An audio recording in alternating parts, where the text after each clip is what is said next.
You are listening to the story at Manga Explained 2, where your Ike will always be respected. Hope you enjoy listening to the story. Summary. He quickly changed his approach and said, "No, wait. That's not the real concern." He then continued his analysis, pointing out that the greater issue was the Tajelin kingdom, which was hostile toward House Reinhafter. He suggested that it might be dangerous, and that avoiding it could be the better choice. But Nox remained completely unfazed, and calmly explained that this was precisely the reason he was heading in that direction. He declared that he would now head to the Tajelin kingdom. This announcement surprised all the women present in the room, leaving them both shocked and curious about the reason behind Nox's swift decision. Nox then clarified his request, instructing them to send a letter. With a rather villainous expression, he demanded that they write to inform the Tajelin kingdom that a son of House Reinhafter was on the way, and that they should prepare accordingly. The scene then shifted to another fortress, one that bore the ancient and weathered architecture of a remote desert region. Inside a lavishly decorated royal chamber, a man with striking red hair began to awaken. He rose from his bed and approached a large mirror. Standing before it, he removed his outer robe, revealing a well-built physique and a prominent scar across his body, an unmistakable reminder of a life-or-death battle he had once endured. At that moment, an elderly man carrying a ceremonial staff entered the room and addressed the red-haired man as Prince Kushan. Bowing with solemn respect, the old man informed him that the infamous youngest son of House Reinhafer was expected to arrive soon. With a contemptuous expression, the old man added that the boy's arrogance must know no bounds, and questioned whether he truly believed his father's influence extended all the way to Tajelin. Prince Kushan remained composed upon hearing the news. He gave a faint smile and responded calmly, asking the old man if he knew about the day Theo von Reinhofer had killed his father and brothers. Kushan said he still remembered every single person who had stood by his side and protected him that day. The mention of that event caused the old man, whose name was Kramser, to fall silent, his face revealing a sorrowful reflection on Kushan's painful past. Prince Kushan went on to express more of his thoughts to Kramser. He acknowledged that although people often criticized Kramser for being no more than a mere regent, he knew the truth. He remembered how Kramser had taken on part of the prince's duties during the time Kushan had been paralyzed by grief after the loss of his family.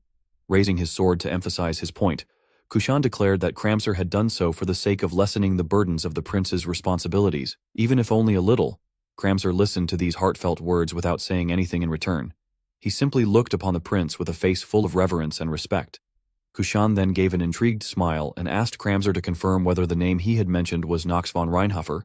He went on to state with cold certainty that once he killed Nox, Theo von Reinhofer would finally understand how much he had suffered, and how he had managed to survive that living hell. Kramser, upon hearing those grim words, bowed respectfully with one hand placed over his chest. He affirmed that he understood and would make the necessary preparations. Now that such a grave decision had been made, he urged the prince to rest at ease. Yet, as soon as he turned away, Kramser's expression began to contort grotesquely, his face twisted into something vile and perverse, his eyes glowing red with malice, and from between his lips slithered the long, forked tongue of a wicked serpent. Meanwhile, outside the walls of Tajelin, the entire fortress was surrounded by the harsh, arid stretch of desert. Yet within the city itself, signs of prosperity still shone through despite the barren landscape. At the massive gates of Tajelin, 2 guards stood watch. One of them suddenly became alert, his expression tense as he called out sharply, demanding the approaching figure to state their identity. Before them stood a group of figures cloaked completely in hooded garments. The one leading them slowly pulled back his hood, revealing his face, and with a threatening tone, asked the guards if he really needed to do that. The moment the guards saw his face, they instantly recognized him. It was Nox von Reinhafer, the infamous youngest son of the Reinhafer family. Their expressions shifted immediately into ones of fear. Realizing their mistake, the 2 guards quickly apologized, their voices trembling in submission. However, Nox showed no hint of kindness in his demeanor. Instead, his eyes narrowed menacingly, and a deadly aura emanated from his entire being as he growled that standing in this heat for too long had made his blood boil, to the point that he felt like killing someone. The guard who had spoken to him immediately recoiled in terror, stammering that they would escort him inside right away. Without another word, Nox and his group proceeded through the gates of Tajelin, and not a single soul dared to stand in their way. As they moved deeper into the city, one of the gate guards led the way at a brisk pace, yet even as Nox walked, his mind was interrupted by a sudden warning flashing before his eyes. Player has 9 days left. Defeat monsters to restore your life. Reading the message, Nox's expression darkened. He muttered to himself that crossing the desert had severely drained his remaining lifespan.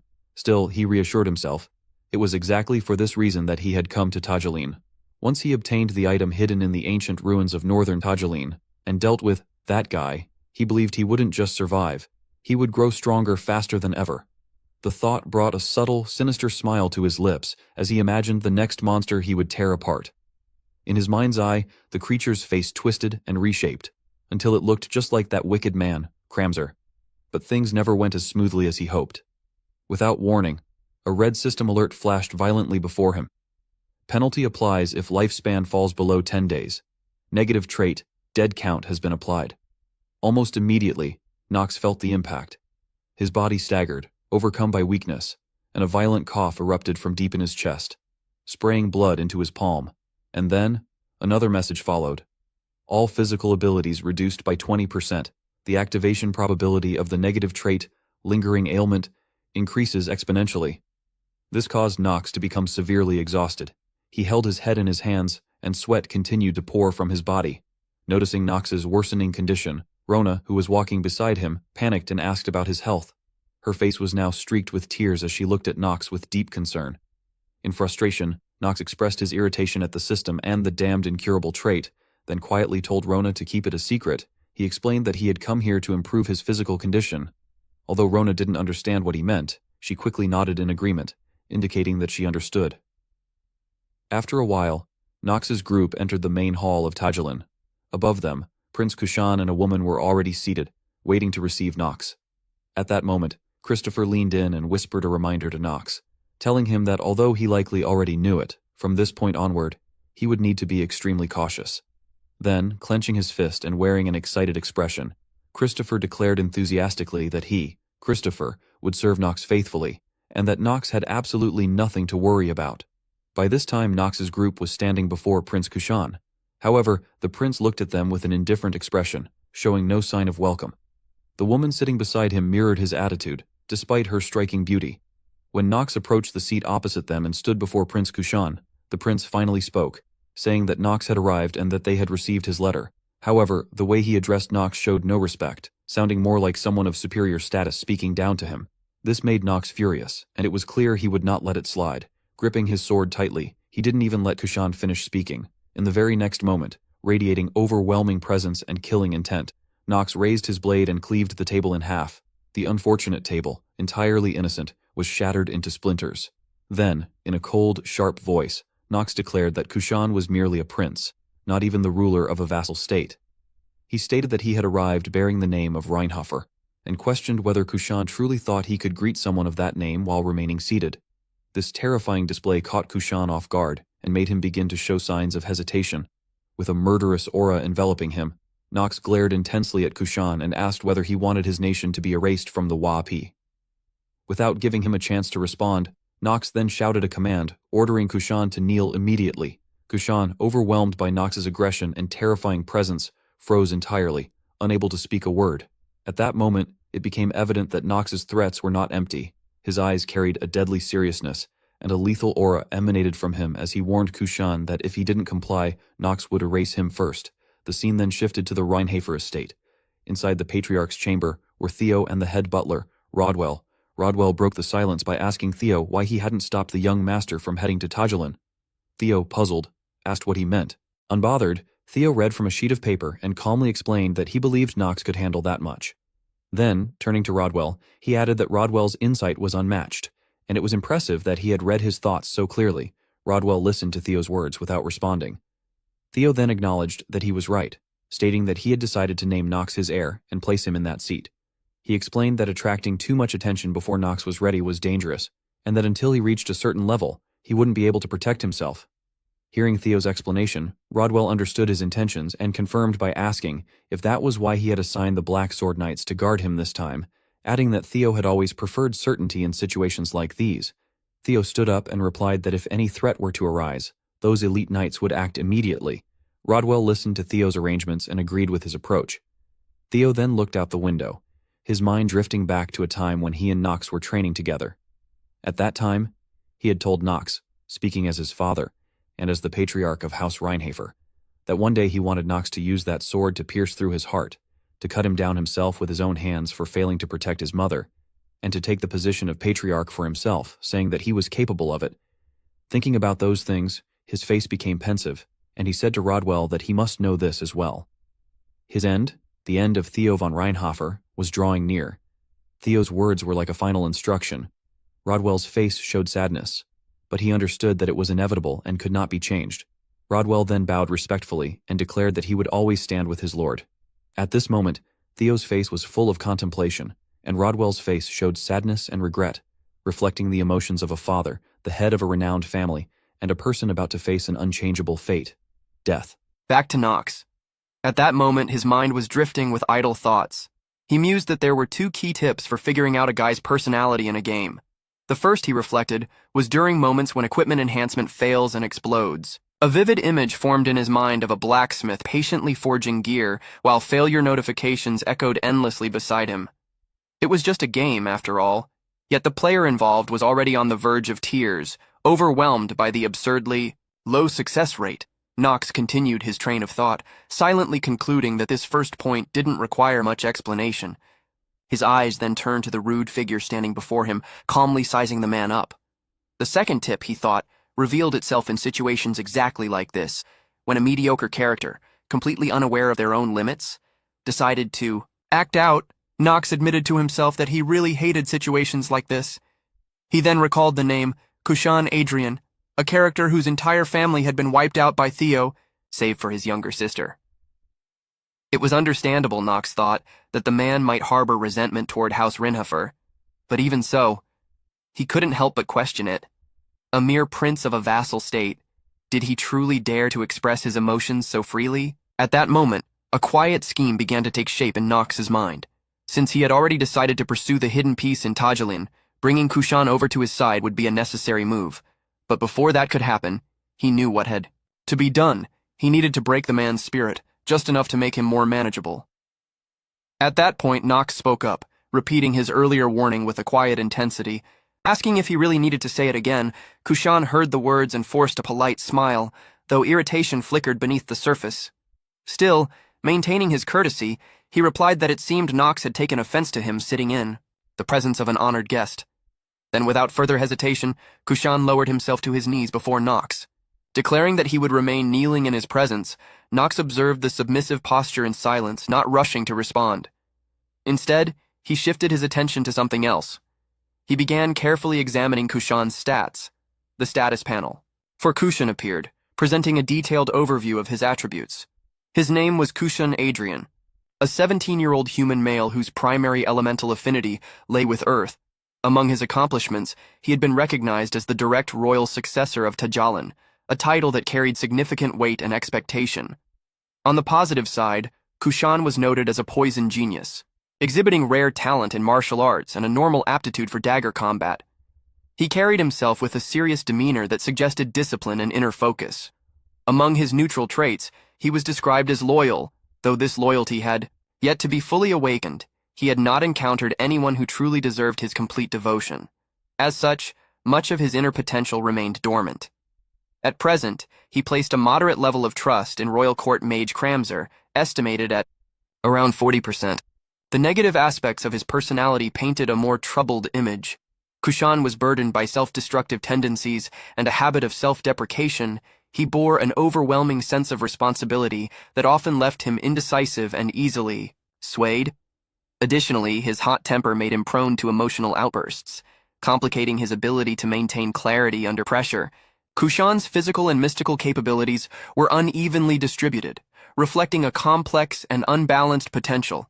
His stamina stood at 11, granting him moderate endurance, while his mana reserve was relatively limited at 7, hinting at a restrained capacity for magical exertion. With a luck stat of only 5 and a willpower score of 4, he appeared vulnerable to external influences and internal doubt.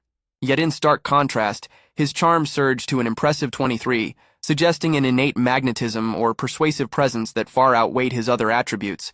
In terms of combat skills, he possessed a passive ability known as venom control, enabling him to manipulate toxins with natural ease. Complementing this was his active technique, intermediate poison dagger arts, a specialized form of close-range combat that fused agility with lethal precision. Together, these abilities marked him as a unique and dangerous figure, particularly in the art of poison-based warfare. At that moment, a red warning appeared. In front of Nox, alerting him to Kushan's demeanor, his hatred toward House Reinhafer had reached its peak. Simultaneously, Kushan lifted his gaze toward Nox, showing not fear, but a simmering anger visible through his eyes. Thanks to the system's early warning, Nox quickly picked up on this shift. Not wanting the situation to spiral out of control, he offered Kushan a gentle smile and calmly invited him to take a seat. Once both parties had settled in, Nox kept a close eye on Kushan and reflected silently to himself that Kushan Adrian's main flaw was his tendency to be overly self-critical and emotionally immature. Nox recalled how, during his 27th lunatic playthrough, Kushan had been completely deceived by Kramzer, who was not only his regent but also a demonic human in disguise.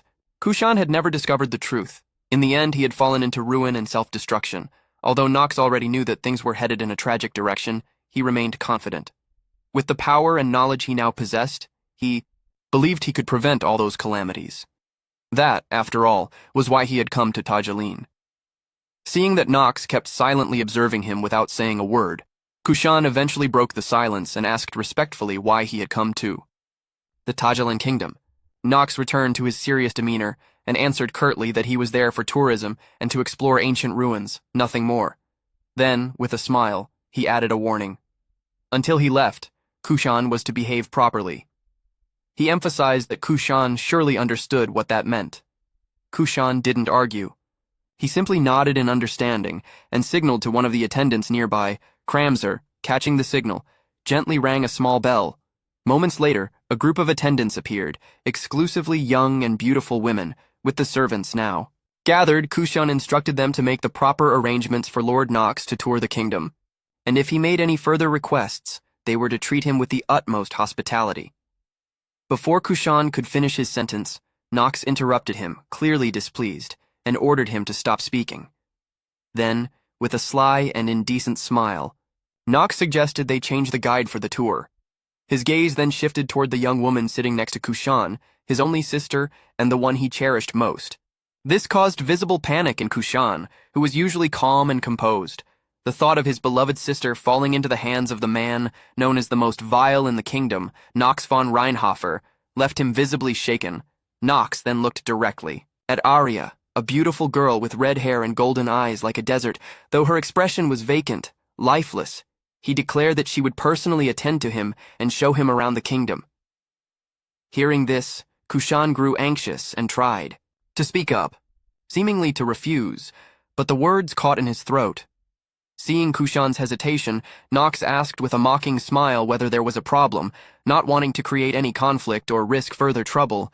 Kushan reluctantly replied that there was none. He then turned to his sister and instructed her to do her best to assist Lord Nox. Arya gave a lifeless nod in response, showing no resistance at all. Meanwhile, the women accompanying Nox began to grow concerned. Rona, his first wife, was the first to speak up, whispering in alarm to Jitri that it seemed the young master had taken an interest in another woman. Jitri, equally shocked and anxious, replied that she had no idea what to do, admitting she didn't have a manual for handling such a situation. Alina, on the other hand, reacted with even more intensity, nearly screaming in protest that they couldn't let the young master get close to another woman, even if it meant her own death. Her outburst was quickly silenced as May restrained her and signaled her to stay quiet, reminding her to keep calm for the moment. Upon noticing that his harem was beginning to rebel, Nox felt a wave of inner turmoil. Inwardly, he couldn't help but admit to himself that things were spiraling into chaos, so much so that even he might have misunderstood the situation had he not known better. His thoughts soon shifted focus. His gaze turned toward him, and a sharper instinct kicked in. What mattered wasn't the confusion in front of him. He could sense something deeper, something more pressing. He realized that she had already been affected. In Nox's eyes, Princess Arya now appeared as though she were trapped within the clutches of a monstrous being, entirely under its control, powerless in its grasp. Snapping back to the moment, Nox addressed his group, calmly but firmly announcing that it was time to go. He instructed the others to rest, signaling that only a selected few would accompany him. He began naming those who would join him. The first name he called was Alina. Hearing her name, Alina lit up with joy and eagerly confirmed her readiness. Nox met her eyes and told her to come with him. Then, Turning to Christopher, he told him that he too would be part of the group. Overjoyed by being chosen, Christopher's face beamed with pride. He responded with enthusiasm, affirming his role as the captain of the Raihafer Knights. Unable to contain himself, he even shouted that it would be an honor to escort Nox, proudly declaring his name as though this moment defined him. Meanwhile, Jitri stood quietly, her heart sinking at not hearing her name called. She approached Nox and asked with concern whether he would truly be all right without her. To that, Nox responded that she was being overly protective. Then, rising to leave, he reassured her that everything was progressing according to plan, urging her not to worry too much, though Jitri said nothing further. A heavy disappointment settled in her heart. She had hoped to be by his side, and now, being left behind felt like a quiet wound. At that moment, the group that had departed with Nox included Alina, Christopher, and Princess Arya. They had already exited the palace. Alina, noticing Arya's expression, seemed to realize something and began to worry about her. Nox could tell that both Alina and Christopher had sensed something unusual about the princess. He pointed it out, saying that they might have already noticed something strange about the girl. Christopher confirmed it, identifying her as Arya Adrian, Kushan Adrian's only younger sister, and a woman widely known for her extraordinary beauty. However, Nox, clearly annoyed by the irrelevant details, sharply told him to get to the main point. Returning to the matter at hand, Christopher explained that Arya was currently under the influence of illusion magic. Nox acknowledged this and began planning their next move. He told the group that he was going to break the curse placed on her. Alina and Christopher were visibly shaken by this announcement. Christopher, clearly alarmed, questioned whether such a thing was even possible, reminding Nox that the princess was afflicted by a high-level dark magic curse. Nox understood the difficulty of the situation but instructed the group to move to a more private location, away from prying eyes. Sometime later, the group arrived at a mysterious house. As they approached the entrance, a beautiful woman with a seductive figure appeared and warmly greeted them. Upon noticing their noble appearance, she politely remarked that her humble dwelling was not a fitting place for such distinguished guests. Nox heard those words, but said nothing. In his mind, he silently mapped out his plan, reminding himself that there were 3 things he must accomplish here. First, to break Arya's curse. Second, to awaken Alina's powers. And third, at this thought, he hesitated briefly before curling a wicked smile. Then, suddenly, he spoke to the woman before him, asking how the preparations for the rebellion were progressing. Hearing Nox's question, the woman was startled. In the next moment, she vanished and swiftly lunged toward Nox, intent on killing him right then and there, as if the words he had spoken were a secret she desperately wanted to keep. However, her attack was unsuccessful, abruptly stopped by another sword. Christopher did not disappoint Nox. He arrived just in time to intercept the assassination attempt. The burst of energy radiating from their clash showed the force behind the attack was considerable. Confident in his own ability, Christopher even reproached the woman, remarking on her lack of manners for swinging a knife without warning. Realizing her surprise attack had been thwarted, the woman did not seem to give up. Her eyes gleamed with murderous intent as she prepared to strike Nox again, but the focus shifted when Alina's voice rang out, warning her not to bully the young master. Beside Alina, a magical aura manifested, causing several alchemical vials to float and ready themselves to be hurled at the disrespectful woman challenging her master. Seeing that the situation was becoming very difficult, the girl immediately stepped back to plan her next move. At this moment, Nox stepped forward and warned that he thought it would be best if she listened to him. He then asked if she would agree to stop fighting so that both sides could talk instead of continuing the battle. Nox looked at the girl standing before him with a deadly gaze, silently noting that this was the point of contact with a special character named Lise. He recalled the teachings of Professor Rass about magic lessons. In the lecture, the professor had explained that the dispel spell was based on reverse engineering the formula that made up the magic. Simply put, it was like untangling a mess of strings.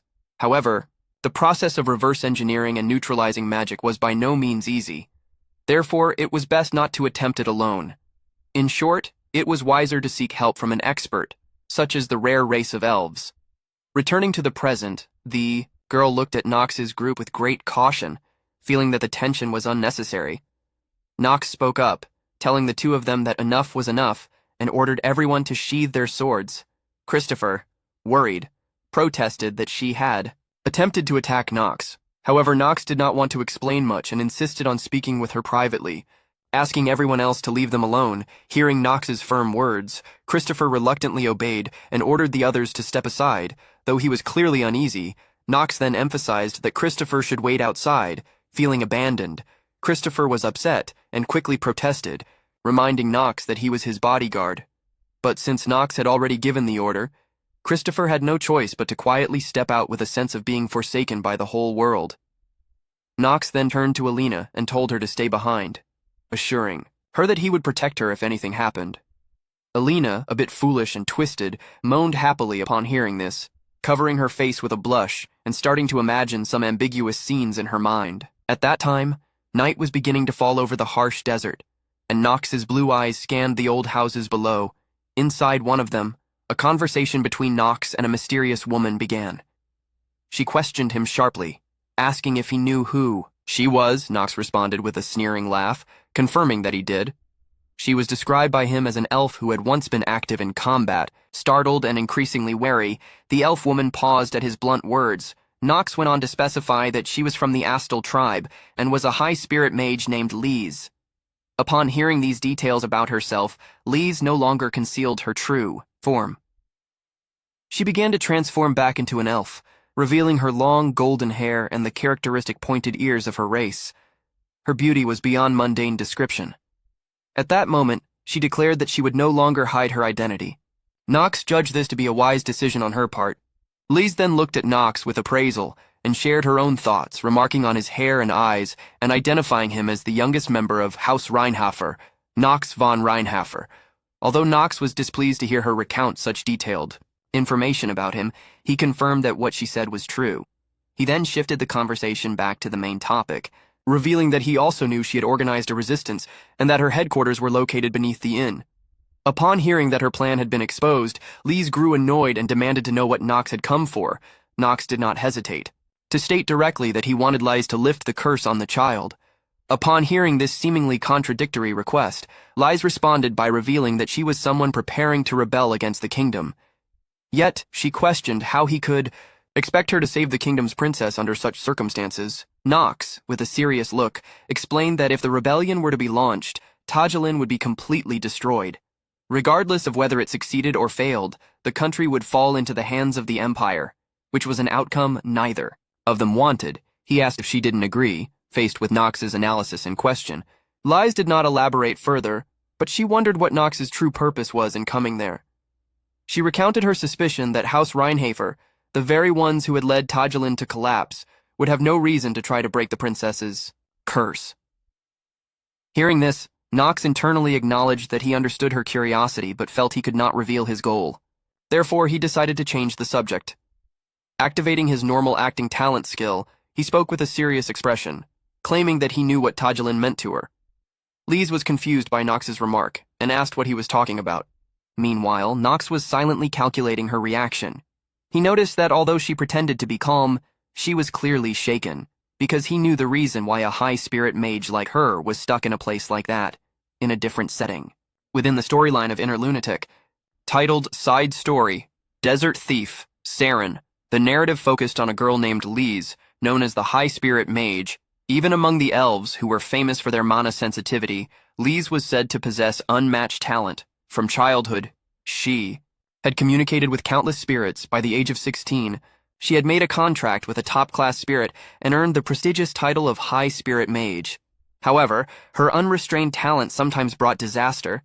Born into the minority Astal race, she had never been properly protected and had wandered through various countries for years. Despite its relatively low combat power, spirit magic was highly coveted for its many uses, which led to Lise living a life of constant pursuit and escape. Eventually, when she arrived at Tajelin, she was attacked by mercenaries from Tajelin and left on the brink of death. It was then that a woman hiding nearby extended a helping hand and told her to hide there, promising to tell others that Lise had fled elsewhere. This woman's name was Saren. Thanks to Saren's aid, Lise was able to settle in that place. Saren was a natural-born leader and was admired by the street children. Lise thought Saren was incredible. One day, when some of the children fell ill, she witnessed how Saren took full responsibility for them and fed all the street children. At the same time, Lise couldn't help but feel worried. Sitting by the fire, she asked Saren if they really had to keep stealing, and if there was any other way. Saren, forcing a smile, replied that they had no choice. Without stealing, the children in the slums could not survive. Although stealing was a crime and dangerous, it was the path Saren had chosen to care for the street children. Lise understood the significance of the situation and began searching for a way to help Saren. She started using magic to improve the slums. Although her efforts were modest, she aimed to create a small inn. When she looked at the signboard and the little shop she had built with her own hands, she felt joyful and happy about these small achievements. However, one day, the worst thing happened. She panicked as she ran towards a crowd. That plan never came to fruition, because before she could even see the inn completed, she was faced with a nightmarish scene. A pair of feet dangling lifelessly, not touching the ground. The sight before Lise's eyes plunged her world into darkness, and tears streamed down her face involuntarily. The nightmare she witnessed was that Saren had been executed, hanged at the gallows. Alongside Saren were two children who had also been hanged. A tragic outcome of a cruel and broken society where the weak could do nothing but wait for death. Nox was fully aware of all the details of this side story, even though it was not part of the main plot of the game. At that moment, Nox told Lizzie that the country was rotten to its core, but warned her that if she tried to overturn it through rebellion, Arkham would devour everything whole. That was worse than all the terrible things that had happened in that place. It was like a death sentence looming over all of Tajelin. When Lise heard this, her mood became troubled. She lowered her gaze, and although no one could see her face, it was clear that she was deeply distressed. Suddenly, she spoke up and asked Nox why he thought Tajelin had become so full of orphans forced to live in the slums. Her eyes grew fierce as she looked directly at Nox and answered her own question. It was because no one had taken the throne of Tajelin. In her gaze were contained so much hope and pain. She realized that when the throne went vacant, the nobles had only looked after their own interests.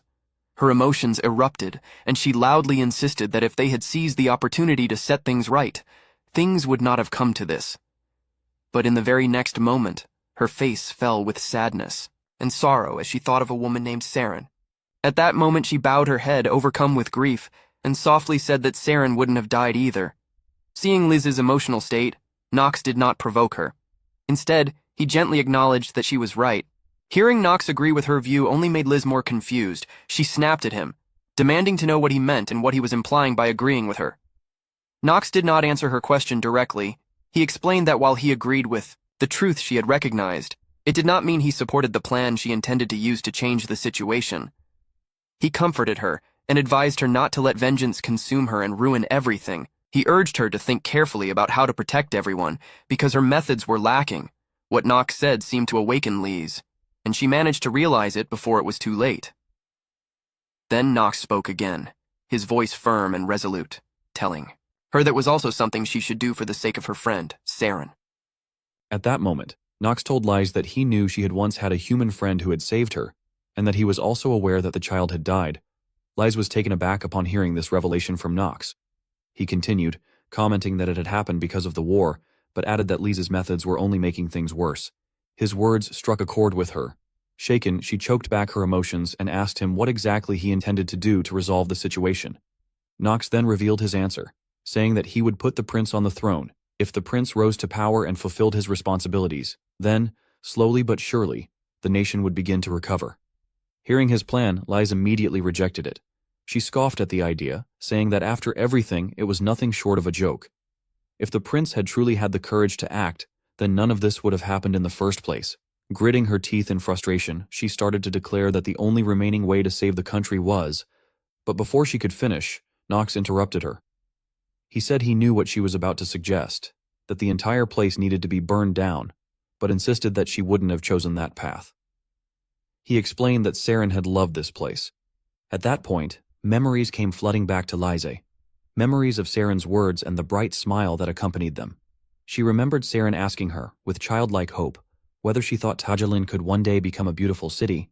Lise had replied that, of course, it wouldn't be easy at first, but Saren had remained optimistic, saying that until the day arrived when they could rest peacefully under a glorious sunset and the protection of a true king, she didn't want to leave the city. As those memories returned to her, tears began to fall from Liz's eyes. In a broken voice, she asked how Nox could possibly know what Saren had wanted. But Nox responded calmly, asking her if she truly believed that what Saren had wanted was for the country to fall into ruin. Then, turning to the young Princess Arya, he asked Lise one final question, whether she believed that this child bore any guilt at all. At that moment, inside the palace of Tajelin, Kushan was sitting on the bed, holding his head in worry as he called out to Kramzer, who stood beside him. With a troubled and desperate expression, he turned to Kramzer and asked what in the world he was supposed to do. He said that if he lost Arya on top of everything else, he didn't know how he could bear it. Kramzer calmly tried to reassure him, telling him not to worry, and that they were doing everything they could to locate the princess and ensure her safety. But deep inside, Kramzer had other thoughts. He kept thinking about the man called Nox. He had believed Nox was just a small-time thug, insignificant. But now things had clearly changed. If this went on, Duke Gremory could be freed without suffering any harm. A sly smile crept onto his face as the thought amused him. Meanwhile, Kushan was still holding his face in frustration and guilt, blaming himself. He thought to himself that he was a coward, that he had handed over his own sister with his own hands. Even if it had cost him his life, he believed he should have protected her. Kramzer, on the other hand, was also wondering silently if there might be a specific reason why Arya had been taken. Then he spoke up, telling Kushan that when Sir Nox arrived later that day, he would poison the banquet. The unexpected plan left Kushan visibly surprised. Kramzer smiled slyly and said it was the late king's weapon. He handed a dagger to Kushan, telling him to use it to eliminate the youngest member of the Reinhafer household. The gesture was clear. It was time for Kushan to make a choice. Kushan took the dagger with a face full of sweat and hesitation. Kramzer continued to persuade him, saying that it was the only way to achieve true revenge and to return Lady Arya to her original self. His expression was sly and venomous, like that of a serpent. At that moment, outside the castle corridor, Nox had already returned and was walking alongside Jitri. Suddenly, the sly voice of Kramzer called out to him, addressing him as, "Sir Nox." Nox turned his head at the sound. Kramzer smiled in a very friendly manner and invited him to come, saying that dinner had been prepared. Even though Nox clearly knew who this old man was, he still asked, "Who are you?" Kramzer maintained his polite demeanor and introduced himself as the court mage, saying he had been instructed by Prince Kushan to serve him. Then, with a bit of hesitation, he asked where Lady Arya was, the one who had come with him. Nox answered casually, saying there was a decent inn nearby and that she was staying there. Kramzer didn't press further. He simply smiled and replied, "I see," without asking anything else. Meanwhile, in the royal dining hall, the maids had already finished preparing a grand feast to welcome Nox and his group.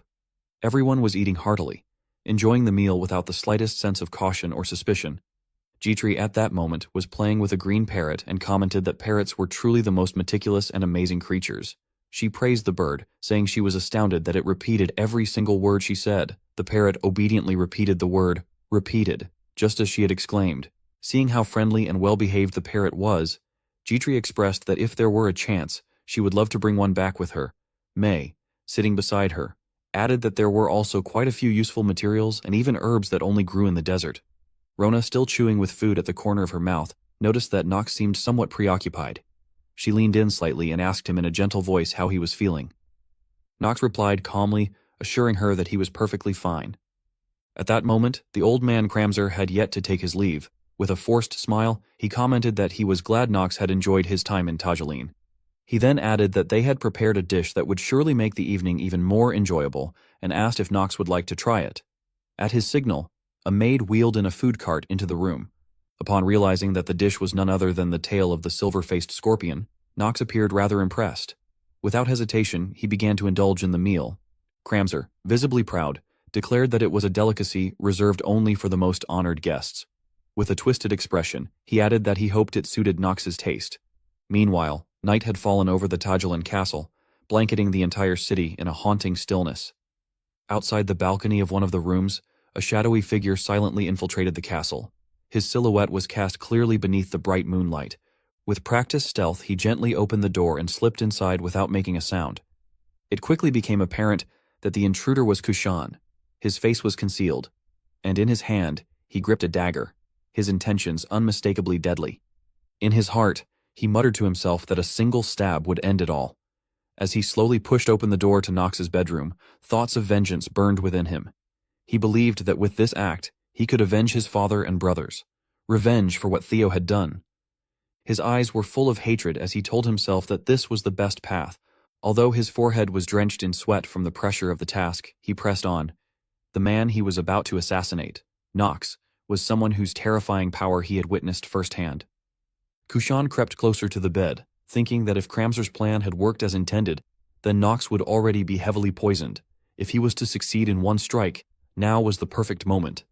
He raised his dagger and shouted with bitter conviction that Nox should blame his father for what was about to happen. The blade was already inches from Nox's face, who still appeared to be deep in slumber, unaware of the imminent threat. But in the very next moment Nox's eyes shot open, he sprang up instantly and in a flash blocked the descending dagger. Everything happened so fast that Kushan couldn't react, let alone comprehend what had just occurred. Nox gripped Kushan's arm tightly, and with a chilling voice, demanded to know what he was doing. The sheer force of Nox's grip made Kushan tremble as he struggled in vain. Only then did Kushan fully realize the assassination attempt had failed. 1,000 questions raced through his mind, trying to understand how. Once the gravity of the situation set in, he quickly retreated, putting distance between himself and Nox. Kushan clenched his teeth in frustration, hatred twisting his expression as he made the decision to charge at Nox once more. With impressive speed and force, his dagger slashed toward Nox's face, yet given Nox's abilities, avoiding such an attack was effortless. Nox's expression remained unchanged. Calmly, he raised his fist and struck directly at Kushan's right flank. The sheer power behind the blow left Kushan unable to defend himself. He was sent crashing to the ground, crying out in pain, struggling to rise, his entire body trembling. He clutched his injured side and muttered a bewildered question. How could this be possible? In response, Nox gave a wicked grin and mockingly said that if Kushan was wondering how he could still move after being poisoned with such a potent toxin, then he had no intention of explaining anything to someone who had just tried to kill him. Realizing that Nox had been fully aware of his plan all along, Kushan fell silent, awaiting judgment. Then, Nox summoned his black sword and pointed its tip toward Kushan, asking with biting sarcasm whether he wouldn't agree. Not long before the current events, Nox, already fully aware of Kushan's assassination plot against him, had taken the initiative to prepare a countermeasure. He discreetly summoned Alina, whose curiosity was piqued by the unexpected request. He told her, in a cryptic manner, that it was the poison of the silver screen scorpion. According to him, it wasn't inherently toxic, but when consumed with certain types of food, it could become lethal. He warned her that Kushan would attempt to poison him with it, and ordered her to create an antidote. Hearing Nox speak about an incident that had yet to happen as if it were a foregone conclusion left Alina deeply shocked. She asked, bewildered, how he could possibly know such a thing. In truth, Nox knew because he had witnessed this scene play out dozens of times in the game, but he had no intention of revealing that to her. Instead, he simply rebuked her, asking when he had ever allowed her to talk back to him. He coldly commanded her to follow orders without question. Although his expression was stern and scolding, Alina seemed perversely thrilled by his dominant attitude. With an excited look on her face, she commented admiringly on how cool and commanding he always was. Nox, ignoring her eccentric behavior, continued his internal thoughts. He noted that even if Kushan were to mobilize many soldiers, it wouldn't matter, because he had already noticed everything. His eyes subtly flicked toward the rooftop of a nearby building, where he silently assessed the figures stationed there. They were the Black Sword Knights, House Reinhafer's elite forces. Just by observing their stance and aura, he could tell how formidable they were in combat. In his mind, he wondered if Theo was the one who had secretly sent them. He allowed himself a faint smile as he thought about Theo, remarking to himself how Theo's overprotective affection for the youngest sibling was almost tear-inducing. These knights were top tier when it came to stealth, even in the game. But to someone who had cleared the game dozens of times, even they couldn't remain hidden. In any case, Nox was confident that even an entire army wouldn't be a threat with just these knights around. Back in the present, Nox stood over Kushan, whose body was sprawled on the ground, and looked down at him with an icy stare. He questioned him coldly, calling him a fool for daring to attempt an assassination against a bloodline of House Reinhafer. With a tone of biting sarcasm, Nox asked whether killing him was supposed to be revenge for Kushan's father. Kushan's face turned pale at the mention of his father. Despite the pain racking his injured body, his eyes still burned with hatred. In a burst of rage, he sprang to his feet and launched himself at Nox, yelling furiously that Nox had no right to speak of his father so lightly. As he attacked, Kushan exuded a murderous aura, his sharp blades gleaming with deadly intent. Yet, every one of his strikes was effortlessly dodged by Nox. Even though his initial assault had failed, Kushan didn't give up. He continued his relentless offense. But Nox didn't even bother retaliating. He merely leaned and dodged casually, evading every blow without effort. No matter how hard Kushan tried, none of his attacks landed. Slowly, he began to realize just how vast the gap in strength between them was. Inwardly, he questioned what he had heard before, that the youngest of House Reinhafer was just a pampered brat. How could someone like that wield such refined swordsmanship? Seeing the frustration on Kushan's face, Nox smiled mockingly, as though playing with prey. He mused that perhaps Kushan, being a prince of a kingdom, at least had the basics of swordplay. But even so, his skill was only at an intermediate level. Bored of the one-sided fight, Nox decided it was time to bring this dull encounter to an end. He concluded that he didn't even need to use any advanced techniques or skills. With that thought, Nox made his move. He didn't resort to complex swordplay. Instead, with sheer physical dominance, he struck Kushan down and pinned his entire body to the ground, easily and decisively. Kushan could hardly believe the immense gap in strength between him and Nox. At that moment, the tip of Nox's sword was already pressed against his throat. With a terrifying gaze fixed on him, Nox demanded to know who had sent him. Kushan stammered in response, claiming that he had acted alone. Nox let out a mocking laugh, clearly not convinced, and accused him of trying to hide the truth until the very end.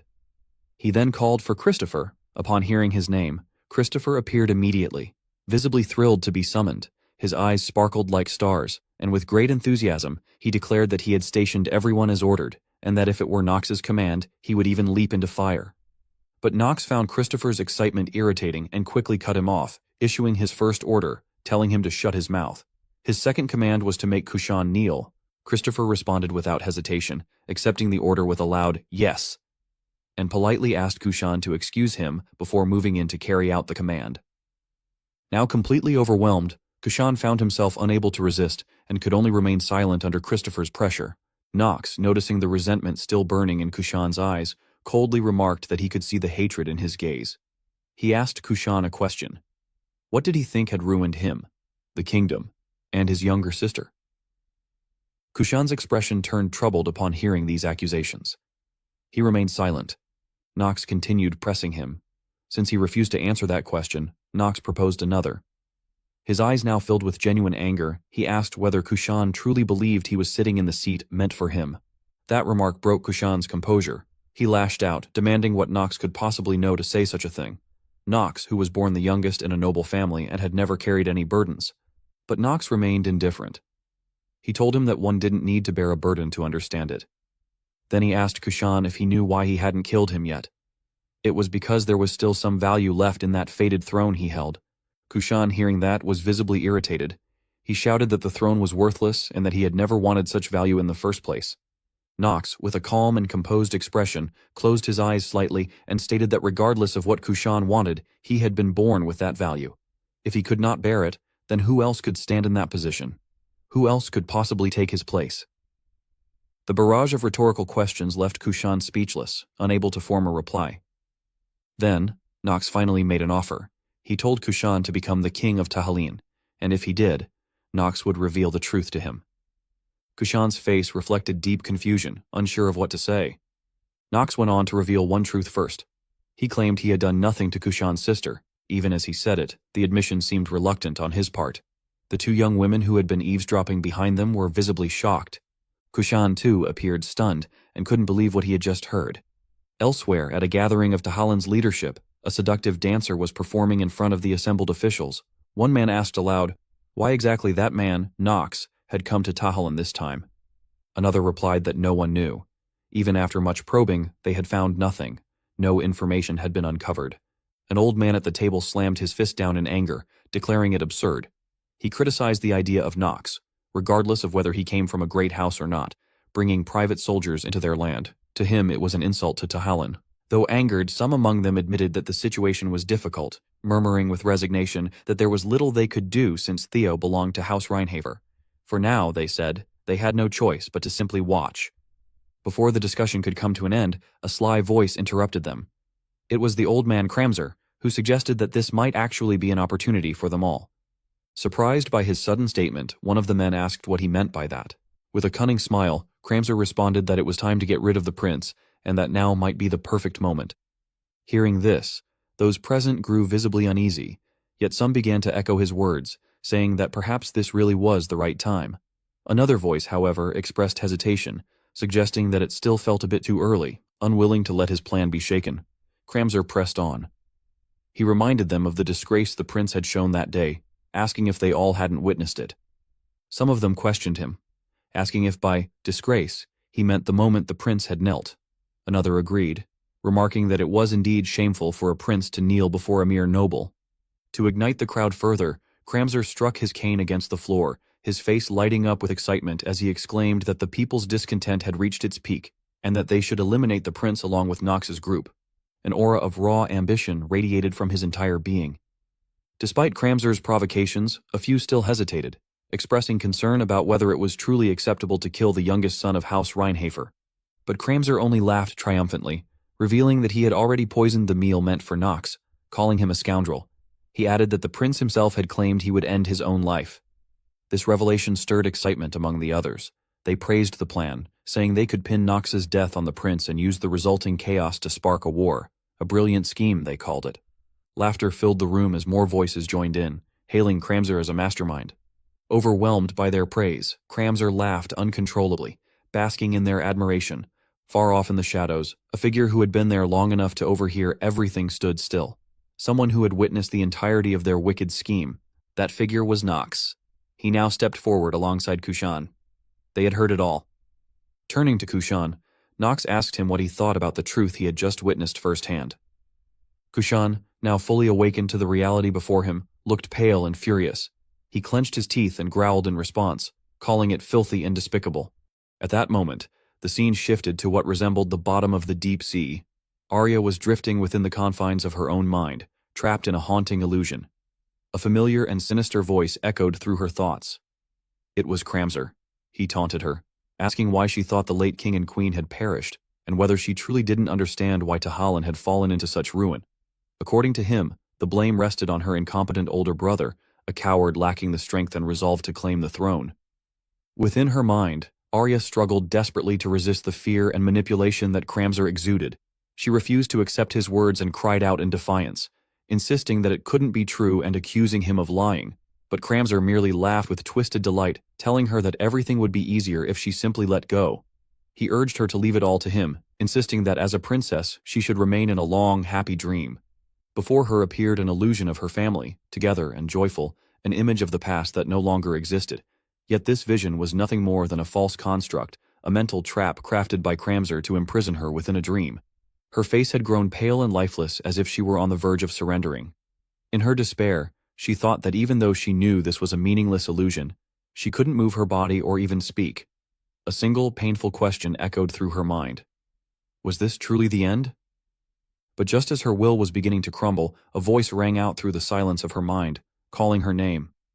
Arya Adrian, can you hear me? The unexpected voice jolted her awake from the false dreamscape. Desperately, she looked around for the owner of the voice, asking who it was. Although she had no idea who was speaking, she cried out in desperation, pleading for help, for someone to get her out of that place. The voice responded, telling her that if that was what she wanted, they would do it. They had planned to intervene anyway.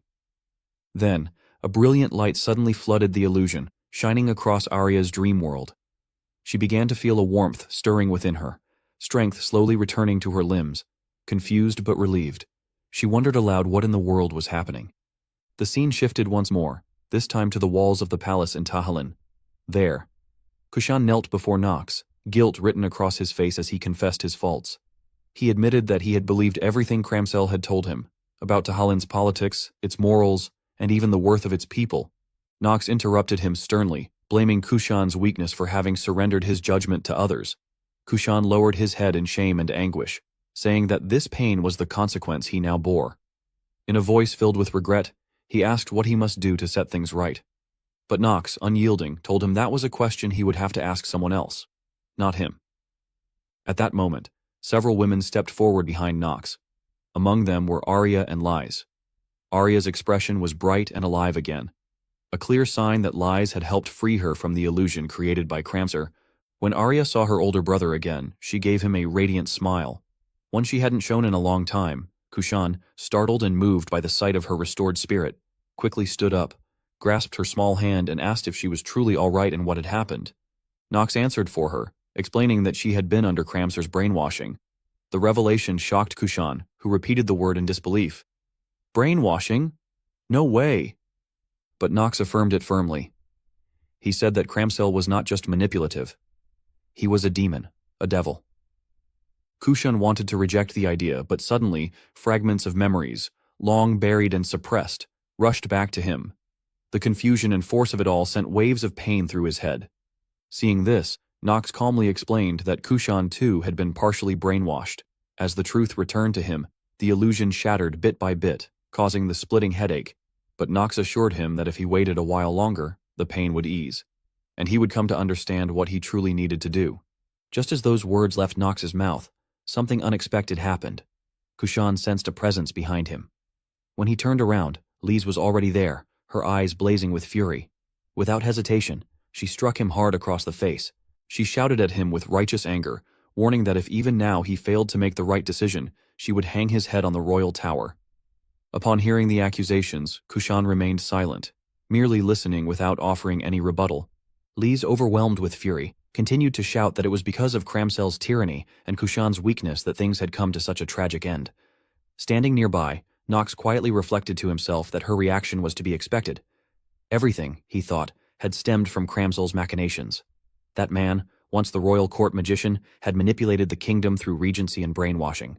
But beneath that facade, he was, in truth, a demon whose ultimate goal had been to resurrect Gremory, one of the 72 demons. Through his control over the king and queen of Tajelin, who had been brainwashed, Cramsel incited them to act against the royal family. This enraged the Archheim Empire, which, following Cramsel's plan, ordered the Reinharber family to directly subjugate Tajelin. In the end, it was through the ruthless efforts of Theo, Rodwell, Christopher, and the Black Sword Knights that the king of Tajelin, and countless others, lost their lives. To Nox, the revelation of these truths had been deeply shocking when he first uncovered them. He now saw that Liza's rage and Kushan's frailty were mere consequences of that greater tragedy. After a moment lost in thought, Nox finally spoke, telling both of them that they had experienced the same pain. He reminded them that in war, there were no true winners or losers. No one could be entirely defended, nor wholly blamed, but he urged them not to misplace their resentment. Lise, however, was not ready to listen. Angrily, she shouted at Nox that it was too late, that Kushan had still not found the resolve to act. If he had had even a shred of courage to seize the throne, Saren and the children might still be alive. Nox, undeterred, gently insisted that even if it was too late, people could only grow by reflecting on the past. He encouraged her to move forward, even if the reality they faced was grim and miserable. Lise was unexpectedly moved by his sincere words. In that moment, she saw the shadow of an old friend in Nox, almost as if that friend were standing before her again, speaking those very same words. Overcome with emotion, Lise began to sob, and in her heart she admitted to herself that she had known it all along. Kushan was just like her. They both carried the helplessness of losing everyone they loved, the unbearable weight of that loss. They had wanted to run, to hide, to vanish from the world, but even so, there was still something they had to protect. At that moment, Kushan was filled with intense regret. But then, the clear voice of his younger sister rang out, calling to him. He looked up to see Arya, his kind and gentle sister, who offered him comfort, telling him that this time she would be by his side. Her words gave Kushan a renewed sense of confidence, and he thanked her warmly. Then, a notification reached Nox. Kushan Adrian's trait loyalty has bloomed. Kushan Adrian's loyalty to Nox von Reinharber has sharply risen to 100. Now Kushan Adrian will show unshakable, eternal loyalty to the player. With their resolve restored, both Kushan and Lise regained the confidence and faith they had once lost. In their hearts, they swore they would no longer run away from their past. Nox, upon receiving this confirmation, smiled with quiet satisfaction. In his mind, he thought that it was done. He had successfully secured both Kushan Adrian and Lise. Now, they would become two of his most reliable units. Just like with Maren, he would help them grow stronger. After her inner turmoil and the moving words she had heard, Lise finally spoke up. She thanked Nox, saying that her anger had finally found its rightful direction. He didn't seem at all like the man she had heard about in the rumors. Arya also expressed her gratitude, calling Nox her brother's savior and thanking him for saving her as well. Nox, ever humble, responded that he had only opened the path. They had walked it themselves, and just as he was about to continue, his words were interrupted by the sound of loud voices rising from the city. The crowd was shouting in unison. "Let's depose the incompetent Prince Kushan and usher in a new era." Let's crown Lord Cramsel as the new king. Nox's group stood above, observing the scene unfold, yet Nox himself showed no sign of concern. Instead, a crooked smile formed on his face as he remarked with a dark glint in his voice that it was far too early to be receiving thanks. What awaited them now was the true war. A war against their real enemy. Meanwhile, the crowd below, manipulated and incited by Cramser, had fallen into chaos. In a frenzy they shouted slogans in unison, declaring that there was no kingdom worth handing over to an incompetent prince and princess. They demanded that the royal siblings be found immediately and cried out that only one man could save them. Lord Cramser. Watching the riled-up mob, Cramser looked down with a twisted satisfaction. The image of these manipulated people stirred old memories in him. Specifically, the day he was first given an opportunity, a voice had once echoed within his mind, questioning how long it had taken him to reach this moment.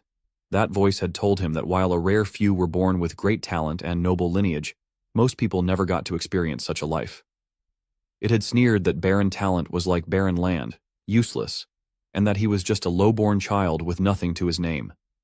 The voice had seen the hunger in his eyes, but mocked that his low birth and petty talent would forever be a curse. It warned he would wander endlessly, never achieving his goal until he was eventually buried by time itself. This is not fair, the voice had insisted. Opportunity must be given equally, and so it had offered him a chance to rise above his worthlessness, even if it meant stepping over others, even if it required selling his soul. That day marked the beginning of his transformation into a venomous serpent who would go on to control all of Tajelin. And now, Cramser believed that his desperate prayers had finally borne fruit. With the great power bestowed upon him by Lady Gremory, he would not just become someone special, he would seize the kingdom for himself. Back in the present, some of the royal officials were scrambling to locate the prince. They frantically called out, asking whether he had been secured and urging others to find him immediately. But before the search could escalate, Kushan calmly stepped forward and declared that there was no need. His sudden appearance caught Cramser off guard. Unshaken, Kushan looked him straight in the eye and asked what he was doing. There was something in Kushan's gaze, his presence, that made Cramser instinctively wary. It was a dangerous shift, one he couldn't ignore. Staring at the young man, Cramser found himself troubled by what he saw. It was strange. That same prince, once broken and consumed by vengeance, had always seemed a pitiful wreck. Just moments ago, he had been a coward, curled in on himself and unable to shatter his shell. But now, what was this new aura radiating from him? Then it struck him. The brainwashing that had bound the prince and princess had worn off. He couldn't help but wonder.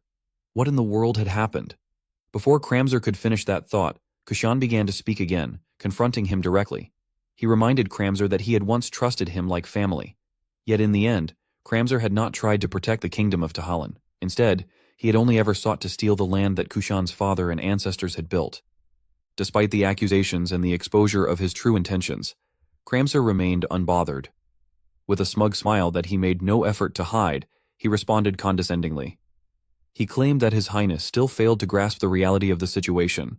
He mocked Kushan for wasting the past 2 years and pointed toward the furious crowd, insisting that the citizens now stood behind him, enraged by the prince's incompetence. Did Kushan no longer have the eyes to see the sorrow in their faces?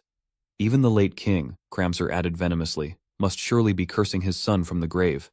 And as the two men clashed in words, the crowd's roar did not cease. The chants and protests continued, echoing through the streets with unrelenting fury. Cramser was inwardly delighted, thinking to himself that, at this rate, the furious crowd would kill the prince, and he wouldn't even have to dirty his own hands. However, just then, Nox intervened. Although he claimed he wasn't particularly fond of meddling in another family's affairs, he asserted that there was one thing he had to point out. The moment Nox's voice rang out, everyone present froze in place. Standing atop the fortress wall with a bright smile, he began to openly criticize them. Referring to various individuals as mere clowns, Cramser and his faction were caught off guard, feeling insulted. Gritting his teeth in anger, Cramser inwardly cursed Nox, dismissing him as a brat emboldened by a fortunate bloodline and a dangerously inflated ego. Still, outwardly, he looked up respectfully and addressed him as Nox von Reinhofer, questioning what business the esteemed heir of House Reinhofer had with him. Nox remained silent for a moment before responding with a calm smile, accusing Cramser of being the one who had instigated the war 2 years prior and was now betraying Tajelin's late king. He even went so far as to call Cramser a dog of the devil. The moment the word devil was mentioned, Cramser's expression turned ashen, and a visible unease took hold of him. The crowd, overhearing this, began to murmur among themselves, confusion and suspicion spreading. Looking down at the people, Nox compared them to festering parasites and mocked their ignorance, accusing them of committing treason without even realizing it. He urged them to think. When had the royal couple of Tajelin begun turning against their own people? When had relations with the Archeim Empire started to deteriorate? It had all begun, he reminded them, after Kramzer had taken his position as the court mage. As Nox's words exposed long-buried truths, the attending nobles began to look at Kramzer with eyes full of doubt. Strangely, the crowd also began to feel something was off.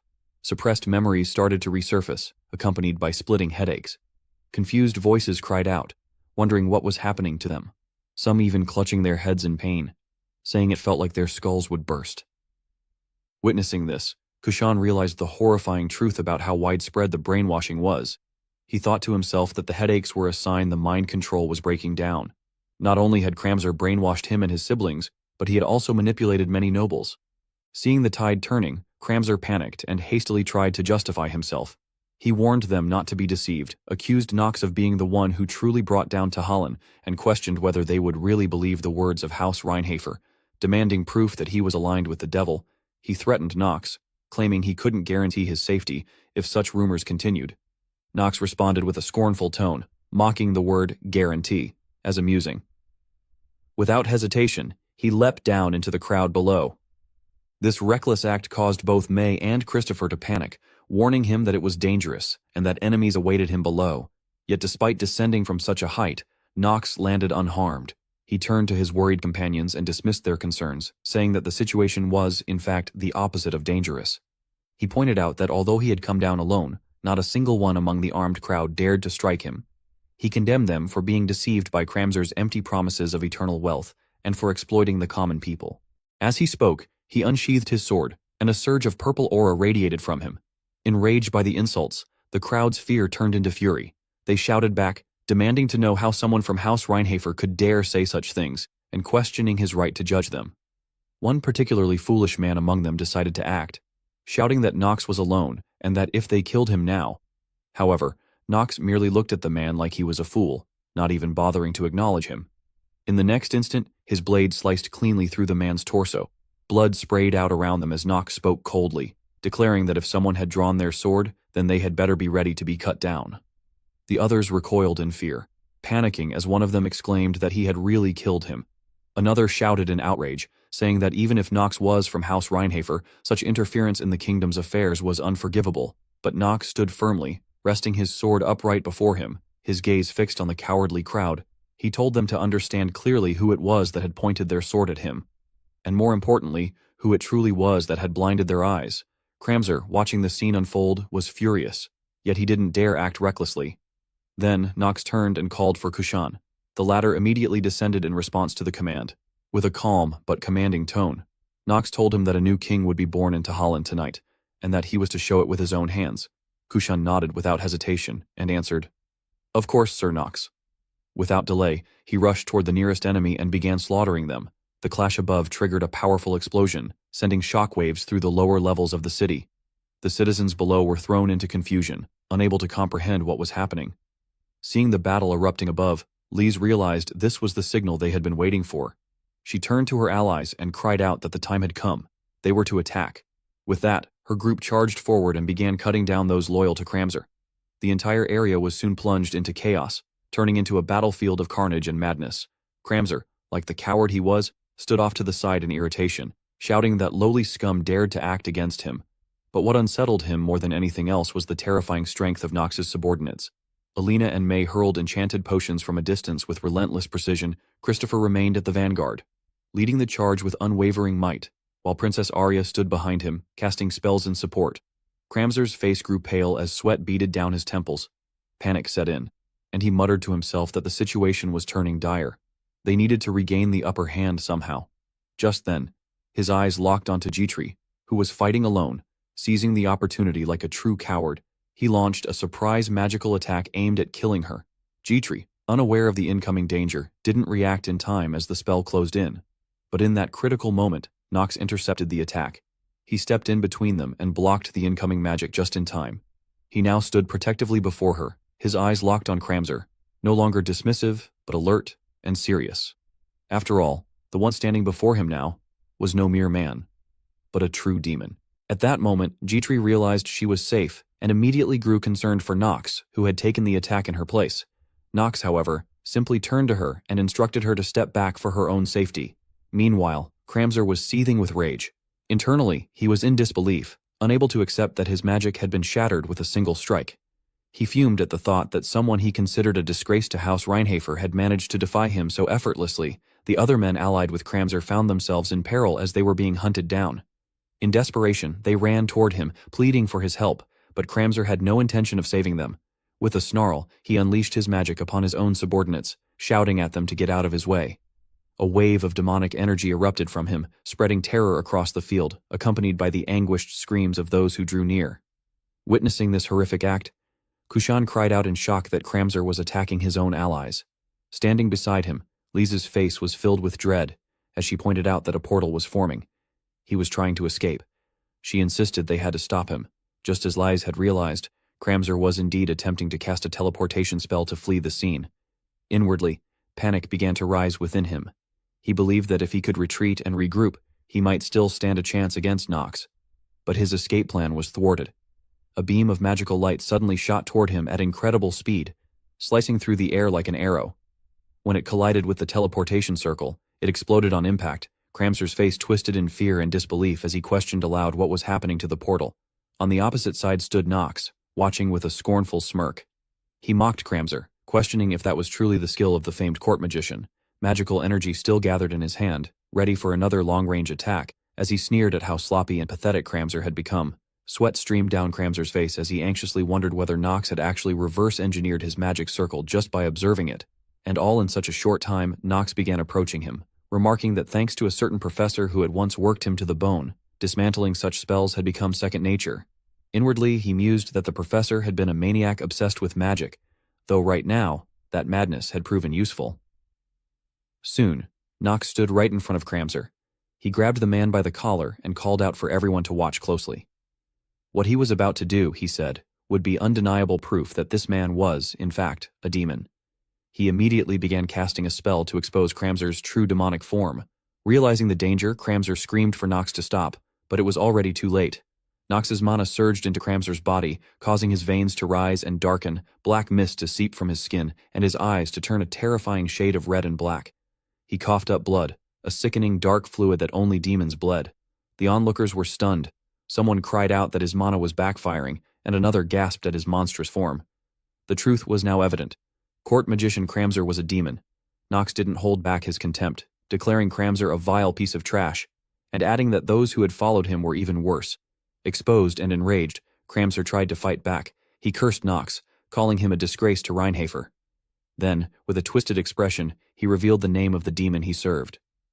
Gremory, one of the 72 demons and a Grand Duke, he proclaimed himself Gremory's most loyal servant, and warned that once Gremory found out what had happened to him, they would all suffer. But Nox didn't let him continue. Without a word, he thrust his dark sword straight through Kramzer's chest. The demon screamed in agony, his voice rasping as the blade pierced through him. His entire body trembled as fear overtook him, and he began to beg desperately. He pleaded with Guhak to spare him just once, promising to give him everything, wealth, fame, Tajelin, and even the Grand Duke's power. But Nox showed no interest in his words. Gripping his sword tightly with a cold demeanor, he swung it across Kramzer's body. His eyes, more terrifying than any demon's, remained fixed on his target as he coldly declared that he didn't need any of it. Kramzer's body was split in two and began to dissolve into the air, vanishing without even the chance to scream. Despite having known what was coming, Kushan was still deeply shaken upon witnessing the horrifying scene. Standing beside him, Nox calmly explained that Gremory was a devil, who in exchange for granting demons overwhelming power, claimed both their bodies and souls after death. According to him, even those powerful beings were nothing more than her discarded remnants. He added that unless they eradicated them completely, Tajelin would never see the light of dawn. Without pause, he turned to the others and instructed Kushan and Lise that it was time to end the rebellion. Receiving the order with serious expressions, both Kushan and Lise acknowledged it. What followed was a merciless purge. Everyone affiliated with Kramzer's faction was ruthlessly eliminated. During the bloodshed, system notifications echoed repeatedly, declaring, "Enemy eliminated, lifespan increased by 4 hours."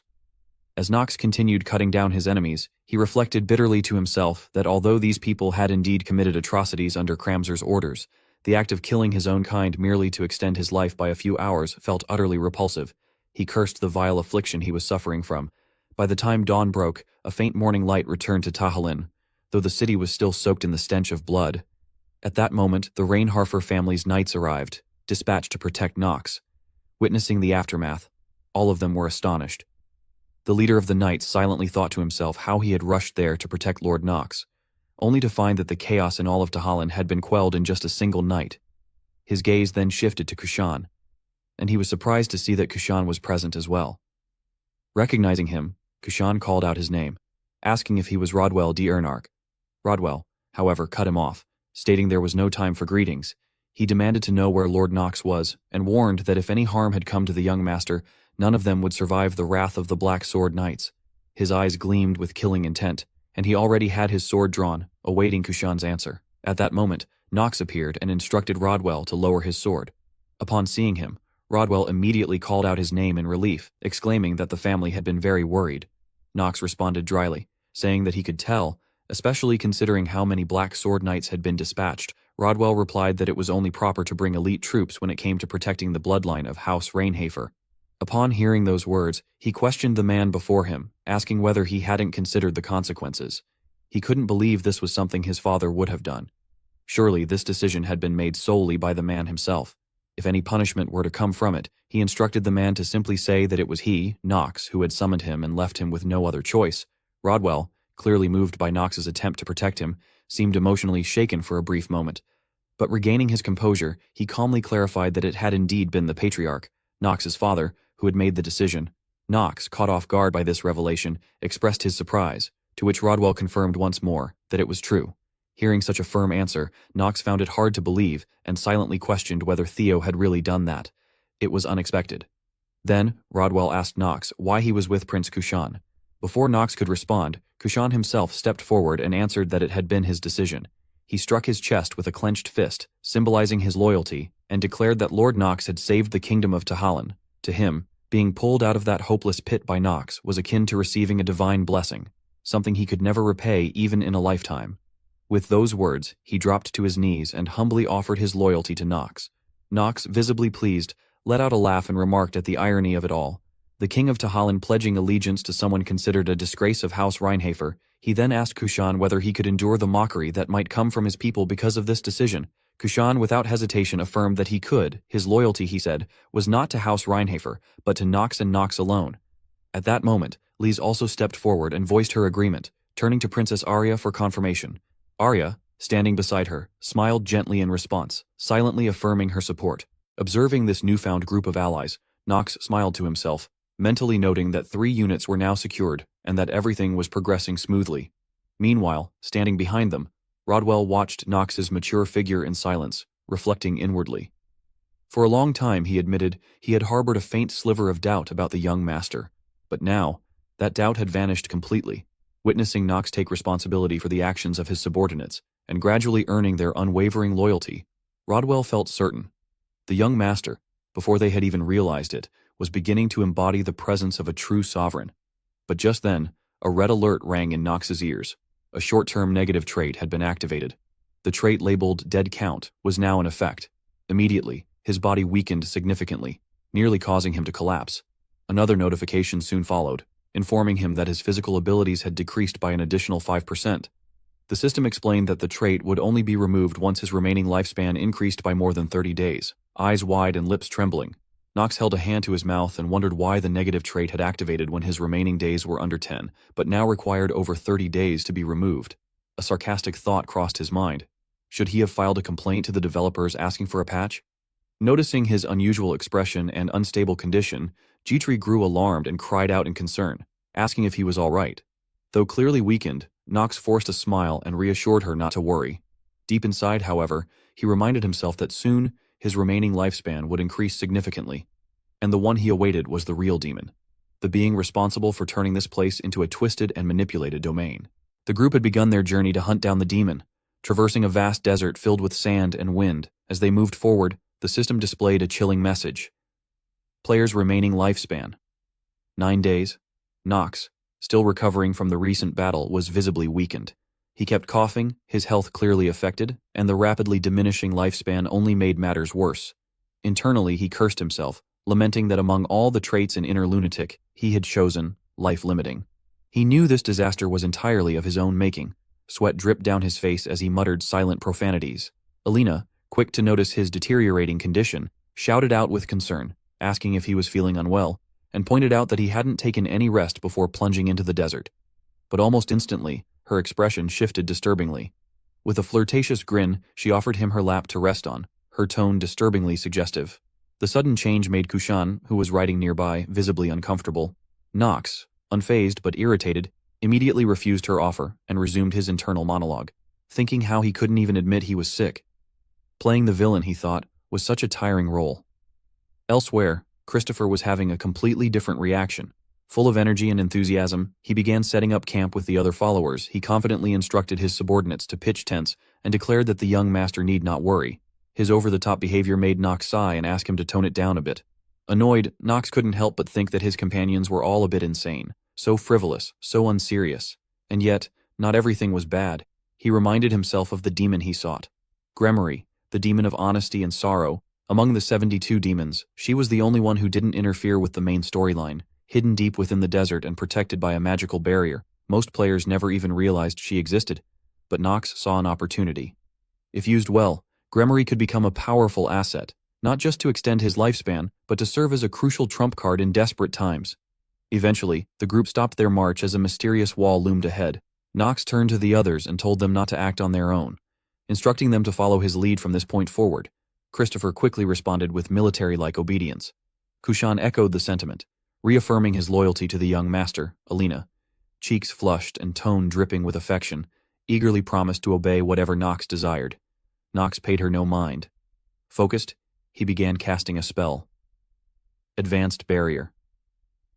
As expected, the presence of Gremory was confirmed. She was indeed hiding within. He turned to Alina and asked if she could activate the magic. Her face lit up with joy as she confirmed she could. Closing her eyes, Alina began chanting, "Gnome, Earth Spirit and Fairy, answer your master's call in this place." A radiant light shimmering like a rainbow began to emanate from the point where her magic was cast. At that moment, the system also began to reveal more details about Alina herself. Alina is a 21-year-old half-elf whose main elemental affinity is wood. She is known for her cheerful demeanor, often radiating positivity in any situation. A genius in potion-making and a prodigy in the spiritual arts, Alina possesses an open-minded nature that allows her to embrace new ideas with ease. She has recently awakened the blooming state of the law of spirit contract, hinting at her growing potential. Despite her talents, Alina often displays a dreamy, air-headed disposition, accompanied by a naive charm that makes her both endearing and unpredictable. She tends to fall in love easily, swept away by emotions without much thought. However, her innocence is paired with a lack of awareness about the world around her. Adding to her flaws, Alina is also known to indulge in alcohol a bit too freely, which sometimes leads to irresponsible behavior. At that moment, everyone was able to witness Alina's true potential. Above her, a radiant light believed to be from a spirit began to shine, illuminating the entire surrounding area. Simultaneously, the system issued a notification indicating that the unit would receive additional buffs when contracting with wood-type spirits. Nox then began to explain certain aspects of the game lore. Inner Lunatic. According to him, the game offered various combat styles and corresponding traits. Among them, Spirit Arts stood out as a special ability. While it lacked firepower, it required extremely high stats, which made even seasoned players reluctant to use it. Nox believed that if Alina were developed with Spirit Arts as her subclass, she could potentially grow into a prodigy. This was the reason Alina had been one of his favorite units. In terms of raw stats, Liz's fire element Spirit Arts were stronger, but in this desert, where fire elements were difficult to use effectively, Alina had the advantage. He also noted that Liz would become more useful once he unlocked stats related to Spirit Arts. At that point, the green light above Alina began to concentrate, forming a small orb, signaling the near completion of the spirit summoning ritual. The system then confirmed the contract. Contracted Spirit. Gnome. As the light dispersed, it revealed a pure white, adorable gnome. Christopher, intrigued, sat down and watched the newly summoned spirit with fascination. Nox verified its identity and internally reflected on its nature. Gnome, spirit of the earth. Traditionally, it would appear as a white-bearded dwarf wearing a hat. But in Inner Lunatic, it had been redesigned with a cute appearance. Having completed her task, Alina beamed with joy and spoke playfully, claiming she had done well and affectionately addressing Nox as darling. Nox, uninterested in her antics, began tying a rope around himself to prepare for the next phase of their mission. He eventually turned back and acknowledged her efforts with a brief compliment, saying she had done well now that she was sober. Despite the praise, Alina wasn't satisfied. She responded with frustration, saying she had hoped to be recognized for her hard work studying spirit arts. Nox sighed and stood up. Then, to her surprise, he stepped forward, patted her on the head, and repeated his praise with a bit more sincerity. The sudden gesture caused Alina to blush and grow flustered. While she was still lost in her own thoughts, Nox approached the other two and instructed them to wrap the thread around their wrists. The thread would allow them to keep track of each other and to pull on it in case of danger. After some searching, the group finally arrived at a location that seemed to be protected by a barrier. The system immediately issued a warning. Warning. You've entered the domain of the lesser demon of honesty and sorrow, Gremory. You are trapped in the maze of death. If you cannot find the path, the player will die. Nox warned everyone to be cautious and avoid getting caught in the sandstorm. Right after he spoke, whirlwinds began to rise around them.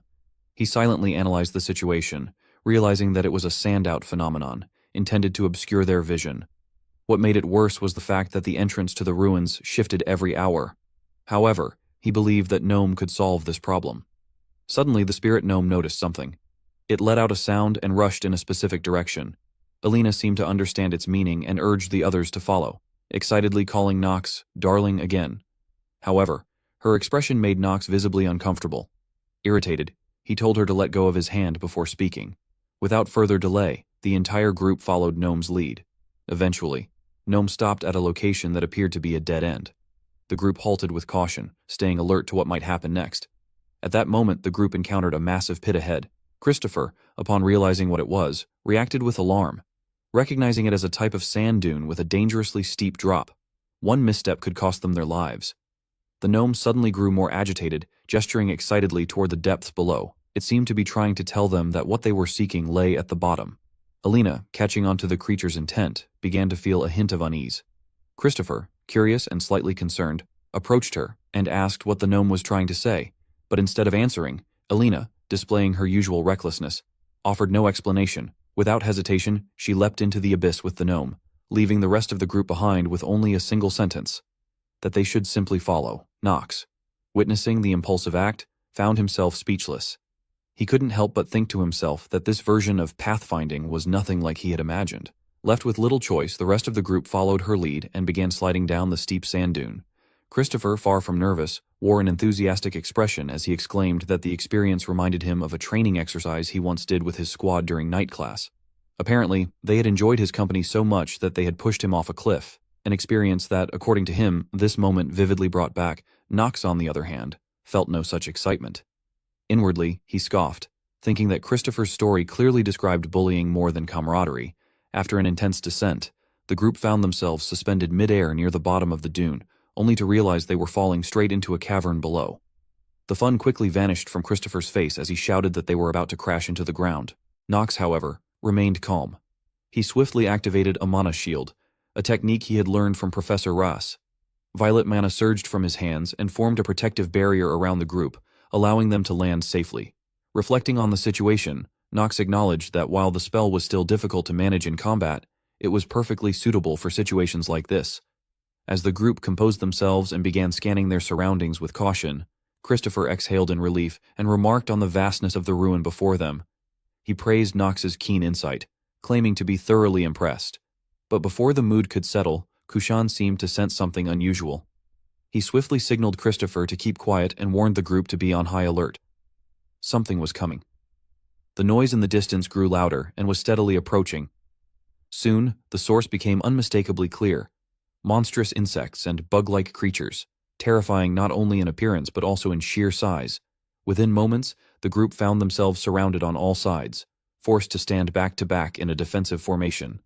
Nox had anticipated a confrontation, but even he hadn't expected such an overwhelming number of enemies. Christopher gripped his sword tightly, his expression growing tense as he declared that those bugs had no right to approach the young master of House Reinhafer. He assured that there was no need to worry, for he, Christopher, would take care of them before his master even needed to act. However, before he could finish, Nox interrupted him with a serious expression, stating firmly that he would fight as well. At that moment, he had already drawn his black sword, and a terrifying surge of dark purple mana radiated from his body with overwhelming intensity.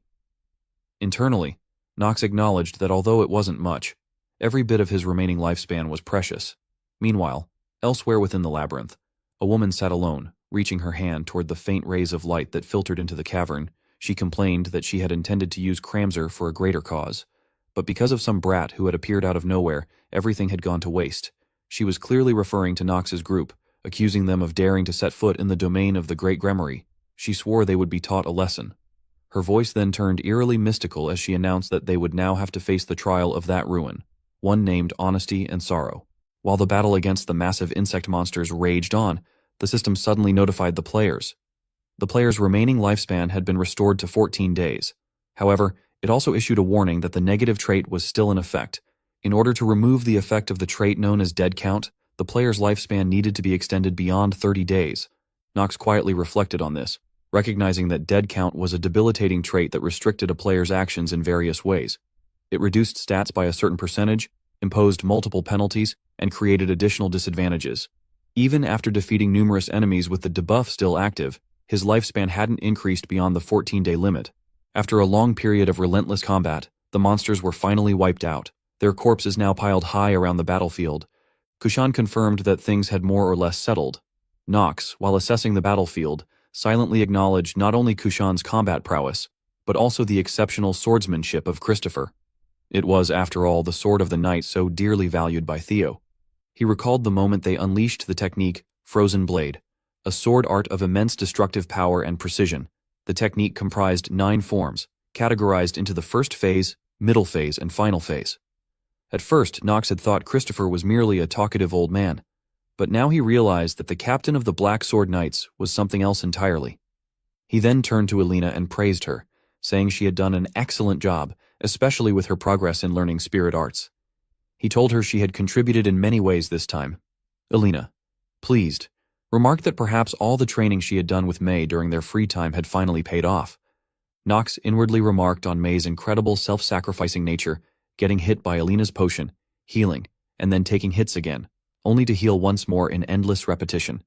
He thought to himself that she truly was a hero in her own right, and that he really ought to give her a raise.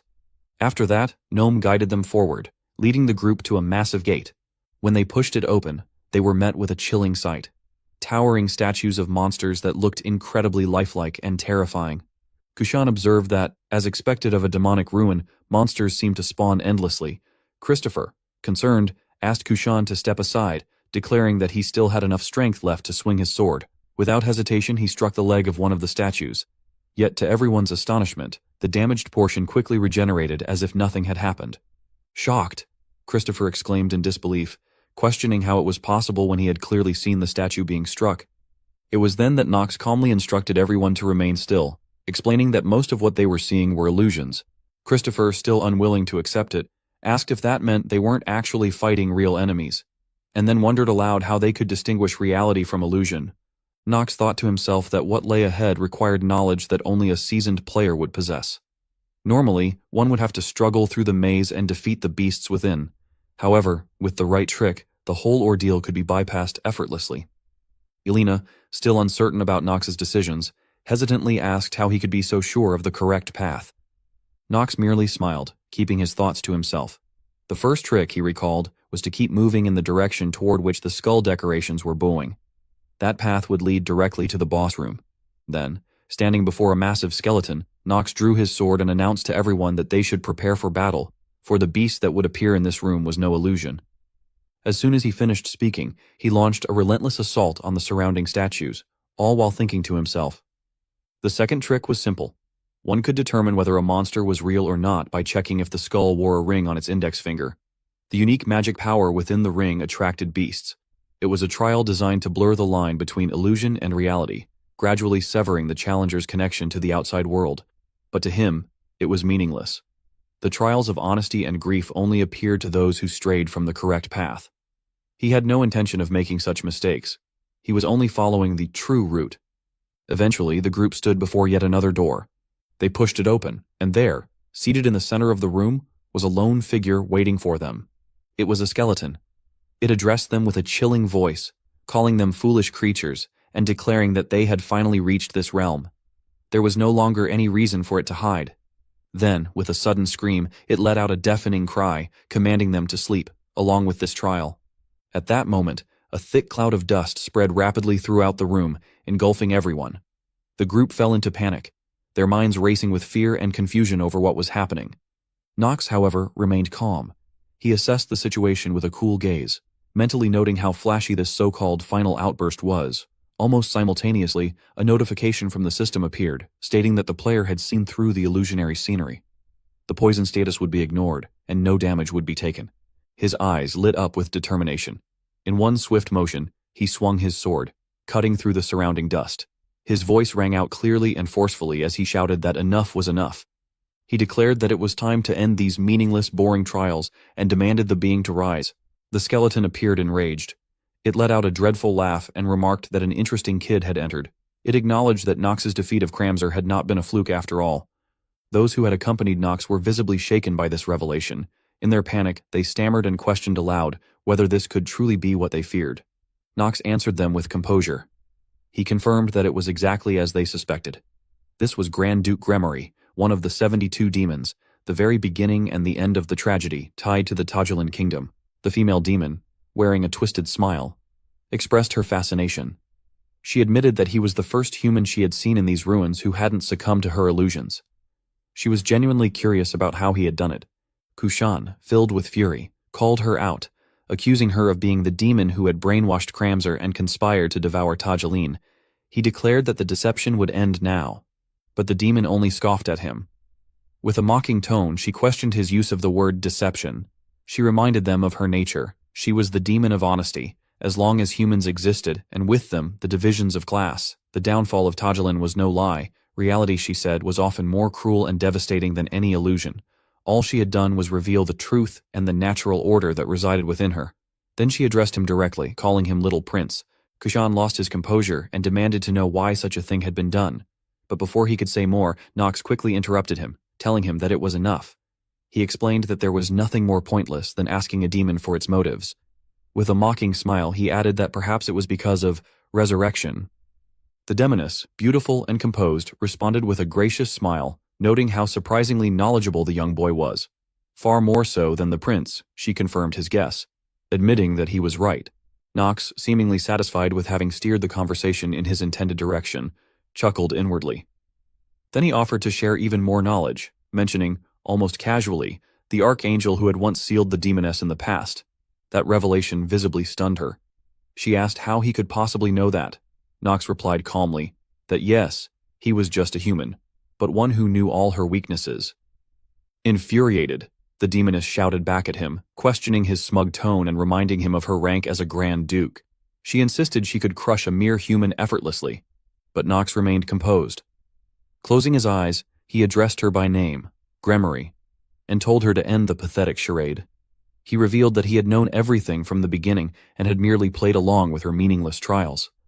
Then, without hesitation, he cut his own hand, letting the blood flow down his sword. The unexpected action confused and unsettled the demoness, Nox continued, stating that due to her contract with the Archangel, she was unable to harm a human within the final sealed chamber of those ruins. And just as he said that, chains materialized from nowhere, binding the demoness tightly and preventing her from resisting. Thrown down by the chains, she cursed the contract and shouted in frustration, trying to twist the logic, claiming that Nox had attacked her first. The onlookers, witnessing the astonishing scene, could hardly believe what they were seeing. They exclaimed in disbelief that a demon unable to harm humans was unheard of. Suddenly, all the strange behavior made sense. The Grand Duke-level demon had never fought directly but relied on illusions and trials. It became clear that young Master Nox had known her weakness from the start. Now, with the demoness firmly restrained, Nox pointed his blood-streaked blade at her and coldly demanded full cooperation. If she answered everything he asked, he promised to spare her life. His first question was simple: the name of the angel who had sealed her. The demoness scoffed at the request, claiming she wouldn't remember the name of just any angel. But Nox's eyes narrowed, his voice hardened as he recalled slaying a demon like her once, one who had also been too slow to understand their situation. He wondered aloud whether that demon's name had been Paimon, pressing the tip of his sword against her throat. Frightened now, The demoness hastily offered to describe the angel's appearance instead. Knox gave a faint smile, expressing how much he appreciated her sudden willingness to cooperate. He then ordered her to tell him everything she had seen and everything she knew. Despite facing Knox and feeling a deep sense of discomfort, the female demon seethed inwardly, unable to suppress her indignation. How dare he subject her to such humiliation? And yet, something about his tone, his gestures, and especially his eyes. She was certain she had seen them before. A chilling realization crept in. This man was dangerous. Avoiding his direct question, she tried to divert the conversation, claiming that the angel had large white wings, each about 2 meters wide. Knox was unimpressed. He swiftly raised his sword and retorted that such a detail was nothing more than common knowledge, akin to saying demons had horns. If she intended to waste his time with such trivialities, he warned coldly, he would kill her on the spot. The gleaming tip of the blade so close to her face made her flinch in fear. In a stammering voice, she called him an insolent brat. After a moment of hesitation, she finally spoke again, her tone shifting. She claimed to remember now. The angel had looked just like him. He possessed eyes that were truly gem-like, strikingly beautiful, and violet in color. That answer made Knox freeze. Everything suddenly felt far more uncertain and obscure than before. Within the depths of his thoughts, Knox reflected silently. He contemplated the concept of angels, beings widely known as the embodiment of good, often portrayed in stories as symbols of righteousness. Traditionally, they stood in eternal opposition to demons, who represented evil and served as their complete moral counterparts. In the world of Inner Lunatic, angels existed as well. However, one puzzling question lingered in his mind. If demons were so prominently featured throughout the main storyline, then why were angels never shown directly? Even when they were mentioned, it was only through hidden references, Easter eggs, or cryptic item descriptions. Driven by curiosity, Knox had dug deep, scouring through documents and in-game texts, until he came to a realization. These beings, these angels, might be tied to a tremendous secret hidden within the lore of Inner Lunatic. What was known for certain was that Gremory had once been sealed away by a great archangel and had remained imprisoned in the ruins for an extraordinarily long time. That fact alone suggested she must know at least something about the nature of angels. Returning to the present, the demoness's voice broke through the silence. She claimed that her memory had returned, that the angel who had sealed her looked remarkably like Knox. She described his gem-like stunning violet-colored eyes, which shimmered with a haunting beauty. Knox, initially expressionless, muttered a simple remark, indicating his understanding, but his demeanor quickly shifted. His face twisted into something terrifying as he raised his sword toward her, demanding whether she meant to imply that her knowledge was ultimately useless. Fear overtook the demoness, and she tried to calm him with a nervous protest, asking if he could perhaps put away the ominous blade. She argued that if she truly had any useful information to offer, she would have already found the angel herself. All she could recall, she claimed, was a vivid image, a blinding light tearing into her world of darkness, the scent of sunlight, and then a woman descending from the sky with massive wings and violet eyes. The woman had struck her, and from that moment on, Gremory's demonic powers had been suppressed. Bound and in pain, the demoness cried out in frustration. She demanded to know why Knox was keeping her alive, urging him to just kill her already. She couldn't understand his intentions. According to her, the angel had spoken only one thing before vanishing. One day, your chance to repent will come. Those were the final words she remembered. Listening intently, Knox processed every detail she offered. He thought quietly to himself about the mention of violet eyes, an extremely rare trait in Inner Lunatic. Only members of House Reinhafer possessed such a color. That connection stirred something within him. Theo, Reinhafer, the angel. Could there be a link between them? Then, breaking the silence, Knox spoke again, signaling it was time to move on.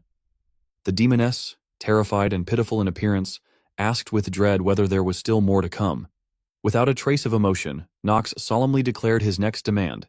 He ordered her to grant him access to the trial of honesty and grief hidden within the ruins. Having fully subdued her, he began analyzing her information in greater detail. A series of data windows began to materialize before him, each revealing specific insights about her. Gremory was known as a female demon, whose true age remained an enigma. She belonged to the demonic race yet wielded the divine element as her primary force. Among her many accomplishments, the most remarkable was her association with the legendary 72 demons. Her abilities were recorded with notable precision. Her stamina reached a level of 27, mana stood at 23. Luck was relatively low at 7, but her will and charm both measured an impressive 20. Those who spoke of her described her positive traits as a natural talent with the sword and martial arts, combined with an unyielding honesty, unwavering loyalty, and a generous spirit. Her mouth was often referred to as the mouth of truth, for she rarely spoke falsehoods. However, her nature was said to be intertwined with pure evil, a neutral yet defining aspect of her being. On the darker side, she carried traits of sorrow and grief, often marked by tears, and had moments of frivolity that contrasted with her otherwise commanding presence. After reading all of Gremory's information, Knox smiled with satisfaction. In his mind, he reflected on what he had just learned. Her most valuable trait was something called Mouth of Truth, a demonic curse that made her completely incapable of lying. On the surface, it seemed like a worthless trait, one that any demon would be ashamed of. But to Knox, it was perfect, the ideal tool to exploit. Without hesitation, he ordered her to explain the details of the trial. Gremory responded with a gentle smile and began to clarify. The trial of honesty, she said, was rather straightforward. Upon entering the chamber, the participant would be asked a single question, to which they must respond with complete honesty. They were free to offer whatever they chose as a wager, and the greater the value of their offering, the greater the reward in return. Her explanation, however, unsettled Christopher. The fact that a demon could speak so calmly about something so deceptively simple made him uneasy. He turned to Knox and voiced his concern, saying it all sounded a bit too easy, and suspiciously so. Gremory heard his comment and, in a darker tone, explained further. The question, she said, would be deeply personal, about someone closely tied to the participant, and most crucially, the answer given would not be kept secret. It would be delivered directly to the person in question. She then gave a chilling example. If she were to ask, "Did you ever want to abandon that loud man over there in the middle of the desert?" and the truthful answer was, "Yes," then that honest reply would be carried to the man's ears in the form of a demon's whisper. The mere thought of such a scenario left Christopher frozen in fear. He stammered Knox's name in disbelief, his face pale with dread. Even Knox, usually composed, wore a look of frustration and powerlessness as he realized how the labyrinth truly operated. He then asked Gremory what exactly caused someone to fail the trial. She answered bluntly, "Lying. The greater the wager, the harder the question. But likewise, the rewards would also be more significant." Despite the simplicity of the rules, Knox couldn't shake his suspicion. In his mind, he considered the real danger. On the surface, it sounded like an easy trial, but the difficulty wasn't in the question itself. It was in the implications. Do you want to kill the Emperor and take his power? Do you wish to poison your lover and replace her with someone new? Do you secretly plan to assassinate your brother and steal your family's honor? If the answer to any of those was yes, then the intended recipient would hear it, and the consequences could come faster than death itself. He understood then. The true trial lay in the exposure, to bare one's soul on this wretched continent, to reveal secrets, betray emotions, and hand over weaknesses. That was the real challenge. But Knox was no stranger to high stakes. True gamblers never walked away from a table just because the risk was everything. If the trial demanded everything from him, then he was prepared to offer it all in return. At that moment, a system announcement echoed through the air. The trial of honesty and grief had been activated. To proceed, the player would need to wager something of immense value. The system asked him directly, "What will you bet?" With a blank expression, Knox responded coldly. He would bet his life, every remaining moment of it. Outside the trial chamber, Elena cried out in alarm. She had heard his declaration and was gripped by worry, calling his name desperately. But no one could stop him now. As he stepped forward, the black gate before him opened, releasing a wave of deathly mist. Without hesitation, he passed through. Simultaneously, the system's voice rang out once again, loud and final. The player has wagered himself, Knox von Reinhofer's own life. The trial's difficulty has increased to maximum. Failure will result in death. At that moment, Knox had already entered with Gremory into a strange and indeterminate space, shrouded entirely in darkness. Gremory remarked that he had wagered far more than she had expected, warning him that a single question could very well lead to his death. She asked if he wasn't afraid. Knox turned to her with a skeptical gaze and told her to go ahead and ask. Smiling, Gremory extended her arms in a welcoming gesture and declared that the trial would now begin. She then posed a question in a tone laced with suspicion and danger, asking whether he would be willing to kill his father, Theo von Reinhofer, if it were truly necessary. The moment he heard that question, Knox's expression changed, and he fell into deep contemplation. He reflected that before the trial had begun, he had tried to predict what the question might be. He had anticipated something along the lines of, "Do you want to overthrow the royal family?" Or, "Do you truly trust your people?" Questions he was mentally prepared for. Even if he were to be hated for his answers, he wouldn't have cared. He reminded himself that for the sake of others, he had to see this story through to the end. After all, he wasn't really Nox the Good-for-Nothing, but rather Yu-chan, playing a role. He had already accepted the possibility of being hated and had grown accustomed to it. But a question involving Theo, Nox's father? That was different. He began to wonder what Theo had truly meant to Nox. Or more importantly, what the word father even meant to him personally. Caught in a web of doubt and internal questioning, Nox remained silent, unable to answer. Gremory smiled and urged him again to respond, repeating the question. Would he kill his father, Theo, if necessary? Nox found himself in an agonizing dilemma. He closed his eyes and thought to himself that this question had, in fact, reminded him of his true purpose. He was, after all, a stranger to this world.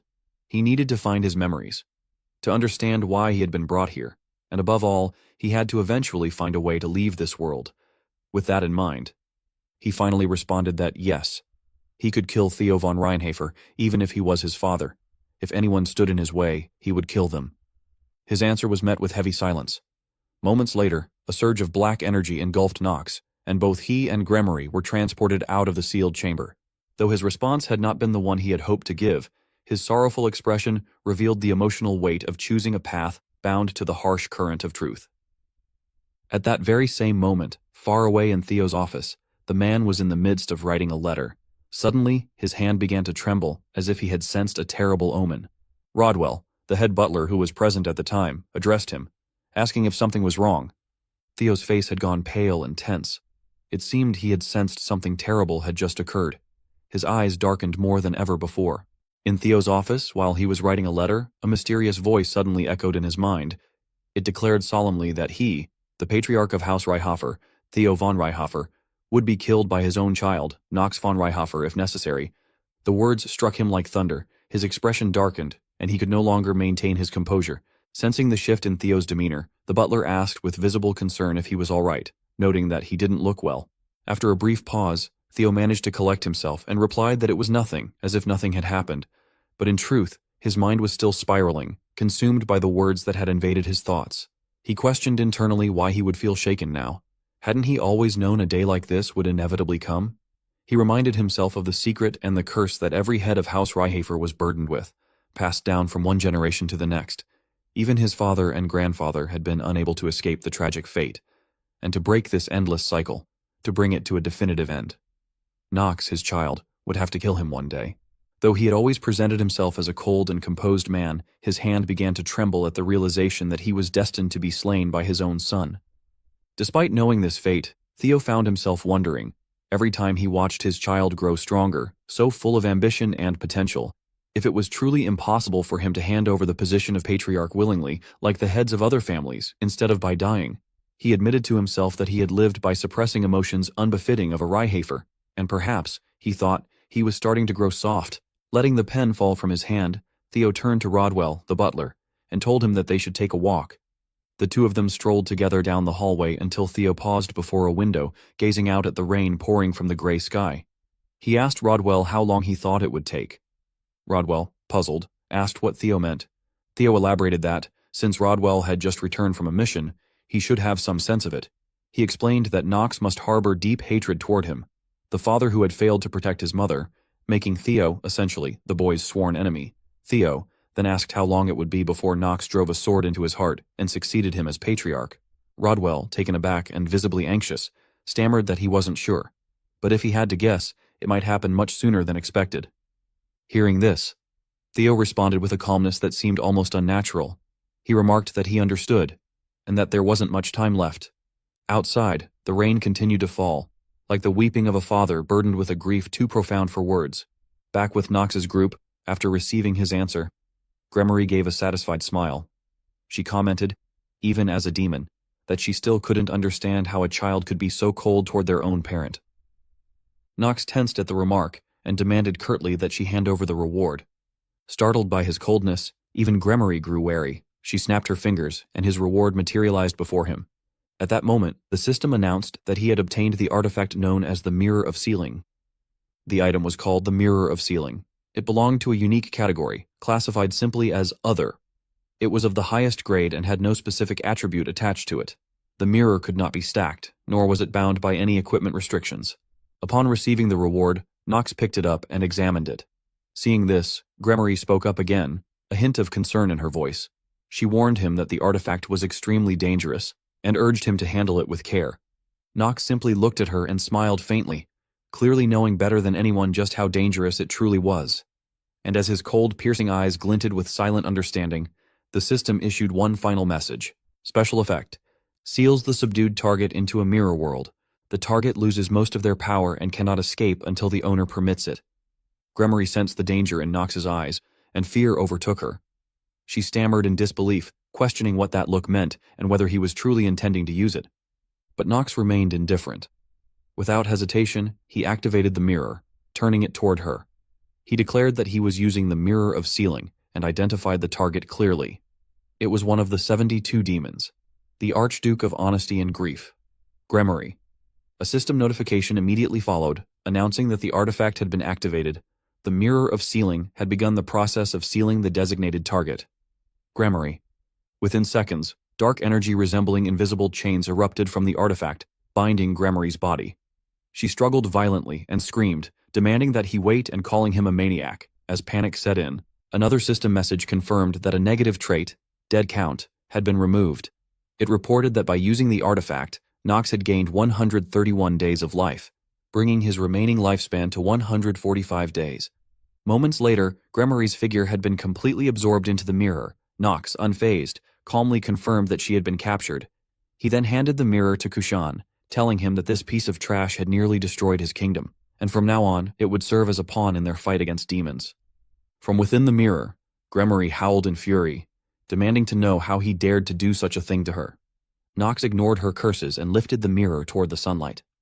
The light irritated her, and she began shouting obscenities from within. Seeing that she had quieted down a bit, Nox smirked and remarked that things were peaceful now. He warned that if she made noise again, he would double the heat next time. Kushan, witnessing the scene, was left speechless by Nox's ruthless behavior. He couldn't help but wonder who the real demon was. Christopher, still concerned, hesitantly voiced his thoughts. He reminded Nox that even if Gremory had been captured, a demon was still a dangerous creature. He questioned whether bringing her back might cause trouble at the estate and suggested that it might be better to dispose of her immediately.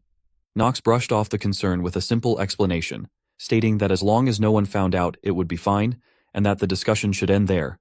Alina came running over with relief and joy. She expressed that all she cared about was Nox's safety, and that if it was something he was doing, she would trust it no matter what. Encouraged by her words, Christopher chimed in as well, echoing the sentiment and saying that they felt the same. Nox, paying no mind to his overly enthusiastic servants, turned inward in thought. He reflected that although Gremory had lost much of her power and wouldn't be of much help in direct combat, she would still serve excellently as a compass for future demon hunts. He noted that the Black Flame Ring granted the most lifespan not from beasts, but from demons, and thanks to Gremory, he had gained enough time to breathe a little easier. He then concluded that it was time to return. The Tajelin rebellion had come to an end with the great reward of his extended lifespan. He had already ordered Kushan, Arya, and Lise to concentrate on stabilizing Tajelin for the time being. Once everything settled down, he intended to integrate all three of them into Eldin as soon as possible. He also considered integrating individuals like Alina and others into Eldin as well. Although each house was officially granted only 3 entry passes, he reminded himself that with enough money, the rules could be bent. After all, that was the true essence of nobility, finding loopholes when needed. At that moment, Kushan, clearly in high spirits, told Nox that he would wait for his orders as previously discussed. Nox responded by saying that was good and promised to send word as soon as he could.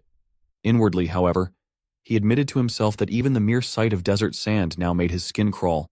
He thought that once he returned, he would take a hot bath and collapse into a soft bed. Finally, he could relax a little. After a long journey, Nox and his group had finally arrived at the family estate. However, what awaited him there was something even more terrifying than any demon. The moment he stepped foot inside, the loud voice of a woman called out his name, startling him to the core. It was Talia, a beautiful red-haired girl who hadn't shown up for a long time. Her face carried a hint of awkwardness as she greeted him, saying it had been a while. Her sudden appearance took Knox by surprise, and he asked in disbelief why she was suddenly there. She hesitated, beginning to say something, but before she could finish, a stern voice rang out from behind. The voice addressed him directly, confirming that he was indeed Knox von Reinhofer. As Knox heard it, he turned toward the source and immediately recognized the approaching man. His expression quickly filled with dread. The man went on to say that he had heard Knox had completely swept his daughter off her feet. He then remarked that Knox really was quite handsome, and added that the boy reminded him of himself in his younger days. As Knox recounted it, this man was Robert von Stillreiner, the most influential of all the dukes, widely known as the White Flame Knight. He was also the father of Talia, whose engagement to Knox had previously been broken off. Knox quickly bowed respectfully and asked what had brought Robert there. But Robert's expression darkened, his gaze turning menacing as he stated that he had come to discuss the progress of the marriage proposal they had talked about before. Those words froze Knox for a few seconds. Once he processed what was happening, his expression turned into one of nervous humor as he mentally cursed himself for having completely forgotten about the engagement with Talia. He then responded by pointing out that the matter was serious and that Robert should perhaps have discussed it with his father, rather than with him directly. Robert replied that he had already spoken with Theo, his old friend, and insisted that they now have a nice, long talk. Still confused, Knox questioned whether the engagement hadn't already been called off. He added that it wasn't as though he could refuse marriage talks with a royal princess. Robert's expression soured further upon hearing this, and with an increasingly threatening aura, he asked if Knox was deliberately trying to avoid the discussion by becoming the princess's groom as a way to escape marrying his daughter. Faced with such overwhelming pressure, Knox found himself at a loss for words. Internally, he panicked, realizing he had truly messed up. Robert von Stillreiner was infamous among gamers for being absurdly powerful. Knox feared that if he said the wrong thing now, he might actually be beaten to death on the spot, and could end up losing all the lifespan he had earned from sealing Gremory. However, Talia, standing behind, quickly spoke up to stop her father. She questioned why he was making things so difficult for Knox, her tone filled with frustration. Being publicly confronted by his beloved daughter, Robert's expression changed almost instantly. His demeanor softened as he gave a friendly smile and remarked that if his dear Talia said so, then she must be right. Knox, observing the scene, recalled to himself that Robert was a complete idiot when it came to doting on his daughter. He had expected something like this to happen, especially after the Penelope proposal. Still, the other party being a princess complicated matters. Pushing forward with an engagement involving their family instead wouldn't be easy. He couldn't help but wonder what had convinced Robert or swayed Theo to support such a change. Seeing the pitiful gloom on Knox's face, Talia began to feel guilty. She quietly admitted to him that although she had initially said she would just be stopping by casually, her father had insisted on accompanying her. She insisted that she hadn't had a choice in the matter and swore she hadn't planned for things to go this way. Knox, after hearing her explanation, concluded to himself that it didn't seem to be a lie. Robert, turning his attention back to his daughter, affectionately told her that he had only come to see what kind of man Knox was. He then reassured Knox not to worry or feel tense, adding that he understood Knox hadn't chosen the princess on his own. However, his gaze suddenly shifted, becoming intense and threatening, as if he intended to devour Knox whole. With that ominous expression, he stated that he just wanted to have a conversation. That was all. Not wanting to get beaten to a pulp, Knox reluctantly agreed. Inwardly, he could only think that returning home had led him straight into the biggest event yet, and he had no idea how he was going to survive it. Later, Knox returned to his room and found several letters already placed on his desk. One of them read, "Greetings, young Master Knox. This is your butler, Rodwell. I urgently send this letter with important news. The head of House Stillreiner has arrived at the Reinhofer estate with Lady Talia. They came to discuss the previously broken engagement with you. Since the initial cancellation of the engagement was quite unexpected, the atmosphere seems tense. Please return as quickly and safely as possible." Gitri explained that Rodwell had sent the letter immediately after their return from Tajelin. She added that even before their arrival, the heads of both families had already decided to cancel the engagement with the princess and instead proceed with the original engagement.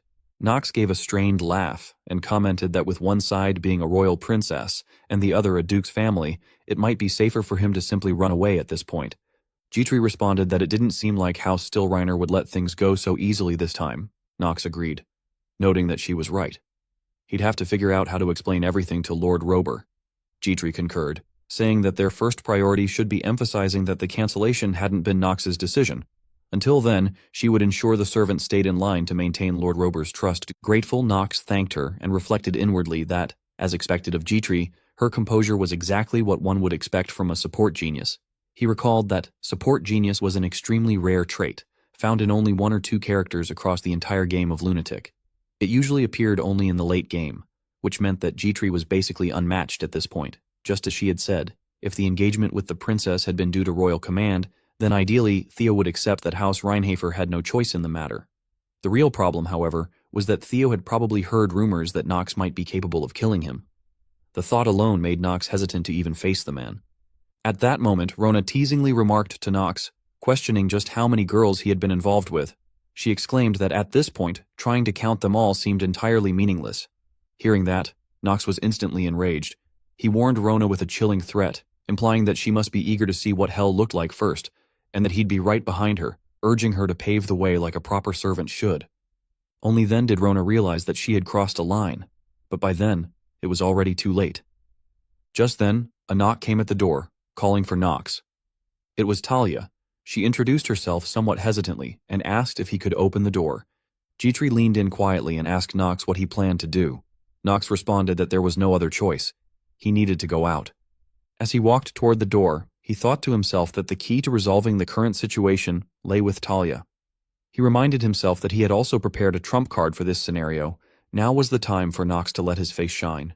He needed to use his good looks to win her over and create an escape route. The moment he opened the door, his expression was calm and cold, yet undeniably handsome. He asked what was going on so suddenly, feigning indifference. Talia, clearly captivated by his appearance, grew shy and suggested that, if he didn't mind, perhaps they could go for a walk and have a little chat. Internally, she found herself thinking how handsome he truly was. Nox, caught off guard by her proposal, questioned whether she really meant to go for a walk, especially at such a late hour. Neither of them realized that someone was secretly watching them from the shadows, his expression filled with displeasure. Nox, however, had sensed the man's presence. He wondered whether that madman Rober was planning to burn down the entire estate. From a distance, Rober watched the two walk away and cursed Nox under his breath, calling him a little rascal. As they strolled, Talia, still a bit shy, commented that the moon was especially bright that night, and the stars were twinkling beautifully too. Nox responded with a somewhat awkward tone, and in his mind, he lamented the situation. He couldn't even tell whether the stars were beautiful or not. Things were getting bad. Despite his efforts to diligently play the villain, the public perception of Nox was beginning to shift. They had only gone through one major story arc, yet already he was suffering the consequences of not severing ties with characters he should have kept at arm's length. Eventually, Nox asked Talia whether she was truly okay with the situation. She looked confused and asked what he meant. He explained that if both of their parents agreed to proceed with the engagement, wouldn't that mean they were essentially disobeying a royal command? Talia fell silent upon hearing those words, her expression contemplative as she sank into thought. Elsewhere sometime earlier, a thunderous voice could be heard. Roder was fiercely questioning Theo. He accused him of humiliating House Stillreiner, saying that even if it had been under the princess's orders, House Reinhafer's continued silence was suspicious. Hearing these accusations, Theo's expression grew stern, and he turned his gaze toward Roder with serious eyes. Roder then turned to his daughter and reminded her that they needed to speak in private. He instructed her to step outside for a moment, and Talia obeyed without question, quietly leaving the room. Standing in the hallway, she began to wonder to herself what the two men might be discussing. Knowing her father's temperament, she considered the possibility, albeit half-jokingly, that they might even be fighting with swords. After a while, the conversation between the two household representatives concluded, and a butler called out to Talia, thanking her for waiting. He informed her that the engagement would proceed as planned. Shocked, Talia asked her father in disbelief if it was really true.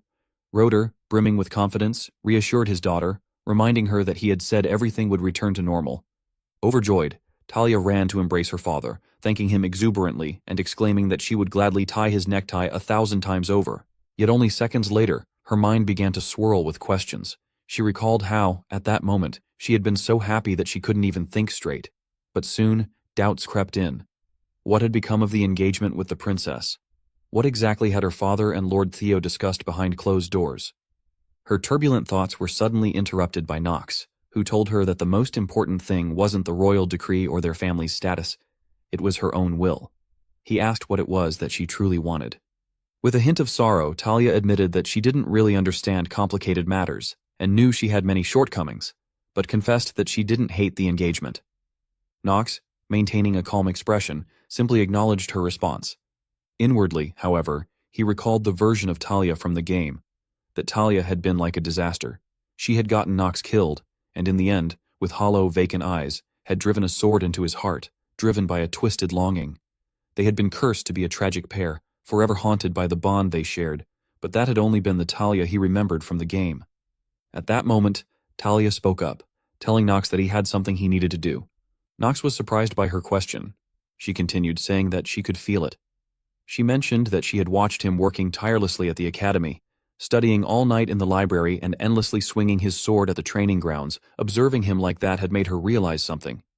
He was chasing after something with all his heart. She said he had no time to think about others, but even so, if he could occasionally talk to her and share moments like this, just the two of them, that would be enough for her. She even brought up how she had been given the title of Nox's fiancée, claiming with a hint of playful pride that she was in the lead now. Nox's expression turned a bit somber. He admitted to himself that he could no longer deny it. There was a subtle but undeniable gap between the Talia from Lunatic in his memories and the one standing before him now.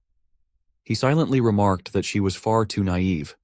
Talia said nothing in response to his thoughts. Instead, she simply followed him closely from behind. Then, without warning, she wrapped her arm around his in a gesture so sudden and intimate that he couldn't even react in time. She began speaking again, telling him that he probably already knew she had an older sister. Someone very strong, though perhaps not as strong as him. For some reason, she said, her sister harbored a deep hatred for her. Talia admitted it might sound silly, but she still wanted to talk to her sister, to understand the reason behind that hatred. To do that, she felt she had to become strong, stronger than her sister. Unlike their father or her sister, she claimed, she lacked talent and was rather foolish.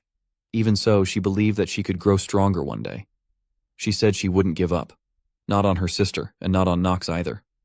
Later, back in their room, Talia was helping her father fix his clothing. She asked him, almost incredulously, whether he really still remembered what she had said when she was a child. Rober, in tears, told her that it felt like only yesterday when she was crying and begging to marry him. He then asked, with deep concern, whether that boy, Nox, had truly not done anything to her. He confessed that Nox had a terrible reputation as a scoundrel, and if he ever... Before he could finish, Talia cut him off, insisting that Nox would never do such a thing. She declared that Nox was far stronger, more amazing, and more determined than her father thought. Rober looked at Talia with eyes full of affection. Then he gently held her hand and called her name softly.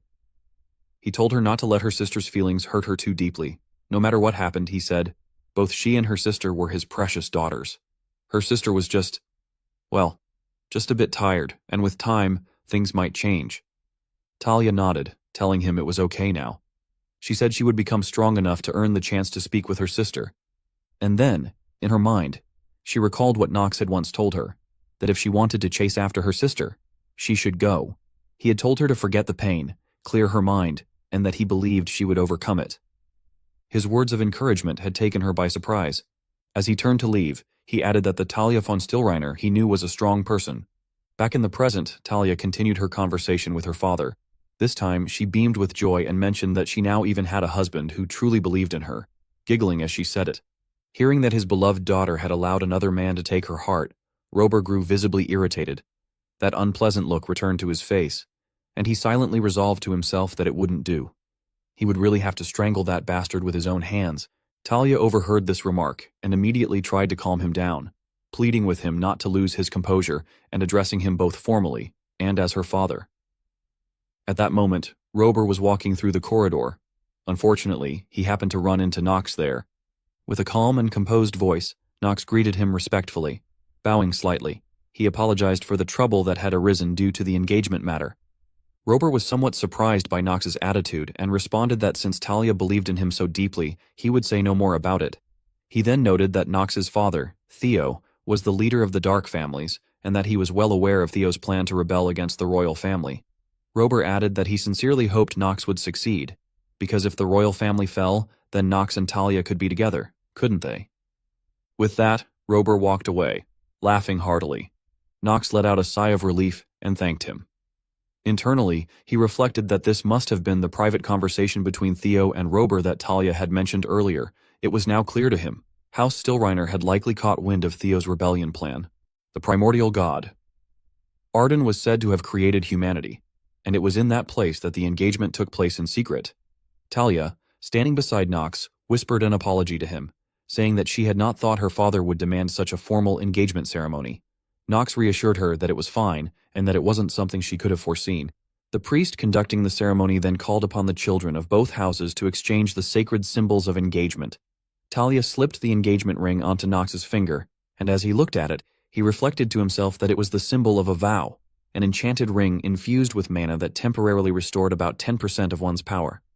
He thought that he might not wear it immediately, but it could prove useful in an emergency. Christopher, visibly excited, declared that it was just as expected of the young master. He said that witnessing such a beautiful engagement filled his heart with emotion, and praised Lady Talia for shining so brightly, insisting that their love was beautiful. Jitri, standing beside him, quietly tried to remind him to restrain himself, but his foolishness prevented him from understanding. When her expression darkened, Christopher grew frightened, and quickly fell silent, standing rigidly in place. From above, Nox noticed this exchange, and wondered what Jitri could have said to make him react so strongly, since he had only asked her to keep Christopher quiet. Rona, meanwhile, burst into tears, lamenting that she had always known the young master would grow into a man of dignity, yet she still felt upset. Jitri tried to reassure herself, saying that he would be fine, though what troubled her was that the entire engagement had been arranged in secrecy, hidden from the imperial family. Rona laughed through her tears and teased Jitri, saying that she still did not understand the young master. She argued that he would never be the kind of man to love only one woman for his whole life, and that he would probably take at least a few concubines. Hearing this, Nox grew irritated, and silently vowed that Rona would be punished later. Alina, clutching a wine bottle in despair, sniffled about her husband, while May, standing beside her, pleaded with her not to drink, at least for that day. Suddenly, the solemn atmosphere of the ceremony was interrupted when Carl, Nox's loyal horse, galloped into the hall with a flower in its mouth, offering its own congratulations to its master. Rona, delighted by Carl's appearance, greeted it joyfully. Nox, however, thought to himself that even Carl had shown up, and that Theo must truly be holding a death ritual for him. Yet, strangely, he felt an odd sense of pride about it. As the ceremony drew to an end, Talia's father, Rober, stood up and thanked Nox for accepting his request. Then his face darkened as he warned him to take good care of his daughter, Nox. Uneasy, reluctantly agreed but wondered inwardly if Rober could at least put his sword away before speaking in such a manner. Rober went on, telling Nox that he would eventually fall in love with Talia. Even if he had not yet, he certainly would because she was that kind of girl. Nox realized then that Rober already knew the truth, that he did not yet love Talia, that his thoughts were still clouded, and that his heart remained unsettled. He understood that if he was to protect her from heartbreak, he would need to see this story through to the very end. At last, Nox turned to everyone and instructed them to begin preparing to leave, telling Talia as well that they would head to the academy. Talia, overjoyed, smiled brightly. After some time back at the academy, the professor was overjoyed to see Nox's return. He exclaimed that his top apprentice had finally come back and told him there were countless topics he wished to discuss. He added that he had presented a paper at the last conference, and that the results had just been released. Nox smiled and remarked that the professor had not changed at all. Inwardly, he reflected that this moment marked the beginning of the second chapter of the main story. He knew he had to endure all sorts of classes to prepare for the dark clouds that lay ahead. For at its core, Inner Lunatic was an academy story. To raise his stats, he would have to survive the hellish lesson starting now. He also reminded himself that he needed to quickly get his characters enrolled at the academy. The professor, still enthusiastic, mentioned that, along with the announcement of their paper, there had been unexpected news. The dwarves had reached out through magical communication. Surprised, Nox asked about the dwarves. The professor then elaborated that, as expected in a fantasy game world like Inner Lunatic, there were many races, and the dwarves were especially renowned for their smithing skills. He added that there was another surprise. Several dwarven shops had already opened in Sector 4, the Academy's commercial district. Thanks to their research, the dwarves were now able to extract materials from monsters and use them to forge or enhance artifacts. Not long after, Nox found himself in the merchant district.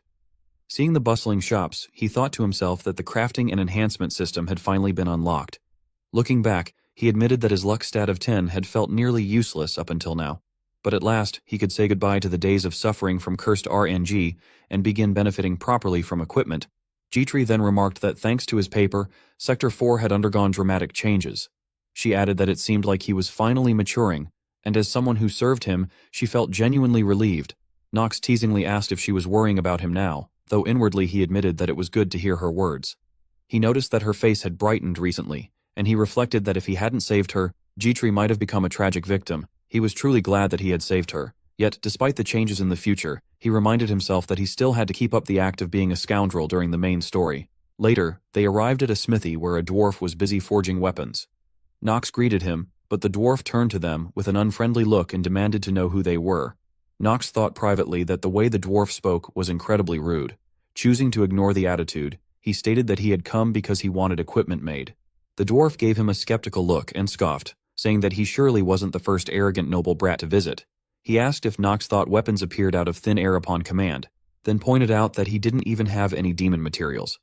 Unfazed, Nox emptied his bag, laying out a pile of rare ingredients and items that stunned the dwarf. The smith stammered in disbelief, exclaiming that such rare materials in such quantity were almost unheard of. With this much, he admitted, something could indeed be crafted.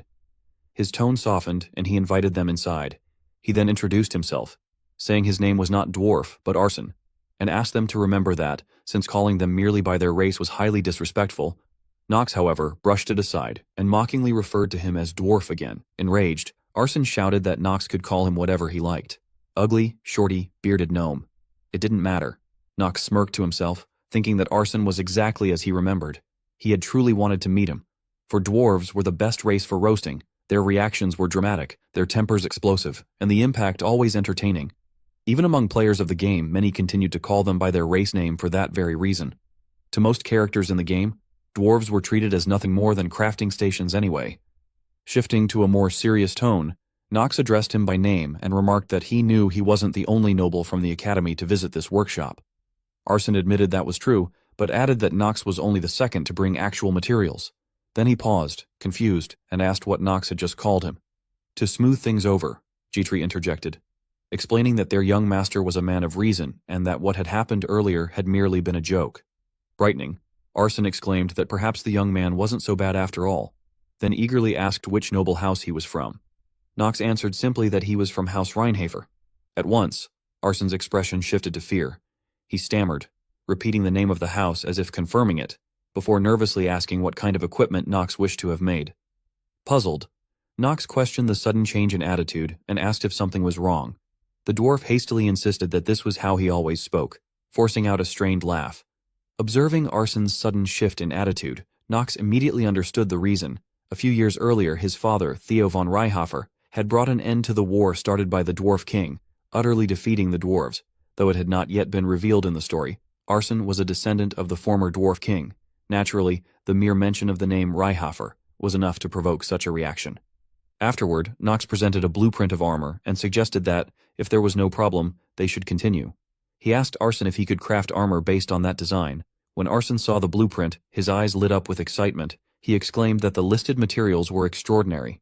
2 griffin hearts to maximize wind power, 3 feathers for mobility and speed, and golem cores, both stone and iron, for balance and defense. He admitted it was lavish, but at the same time, brilliant, something most dwarves would never even imagine designing. Nox, however, thought to himself that such a thing was natural. The design was his custom-built, endgame tier early to mid-story armor, created through trial, error, and over-the-top gameplay. More importantly, it raised the hidden stat of agility to 10, which extended his key skill, Chore of the Genius, to 10 minutes. Excited, Arson affirmed that there should be no further delays and urged that they begin crafting immediately. Yet before they could proceed, a voice suddenly interrupted, declaring that the transaction was void. The speaker was Eleanor. She explained that the rival in merchantry had been the first to request such a deal. Both Nox and the dwarf craftsman were startled by her unexpected appearance. Arson, visibly uneasy, protested that he wished to be the first to craft the item. Eleanor countered by pointing out that Arson's father had already signed a contract. She added that, since her side had placed a bulk order, even if Arson were to submit his request immediately afterward, production would not be possible until 3 months later. She remarked that it was unfortunate for him. Hearing this, Nox realized the situation was troublesome. He wondered if this was the butterfly effect caused by his earlier interventions, since in the original story, contact with a dwarf would not have occurred this early. He then reviewed the personal details of the craftsman. Arson was a 24-year-old dwarf of royal blood, aligned with the element of earth, renowned for his genius in artifact crafting and handiwork. Though the latter had been reduced to level 1 by the Dwarf King's blessing, he was optimistic yet obsessive. Quick to change stances and sometimes simple-minded, he also displayed darker flaws. Bullying the weak, yielding to the strong, and being plagued by insecurity, burdens, and forgetfulness. His stamina and will both reached 14, while his mana was only 2, his luck 9, and his charm 6. Blessed by the Dwarf King, his active skills included hammer swing and heavy strike. At that moment, Arson, embarrassed, admitted with difficulty that he had completely forgotten about the agreement. He urged that it should not be misunderstood, insisting that his race was normally very intelligent. Before coughing awkwardly, Nox, dissatisfied, thought that the foolish dwarf posed a serious problem. Without Arson, who possessed both the genius of artifact crafting and handiwork, the equipment would not even be possible to produce. Eleanor then remarked that it seemed Nox also wished to commission Arson to craft an item. Catching the look in her eyes, Nox reflected that she had the uncanny ability to immediately recognize extraordinary talent, always showing keen interest in abilities that shone like gold. Yet, her dislike for him persisted, no matter how great his talent might be. When he responded by asking what of it, she proposed that they should have a constructive discussion. She suggested that his Nox merchantry sell the bulk monster materials he had acquired to her group. In exchange, she would allow him the first opportunity at equipment production. Hearing this new title, Nox felt irritated.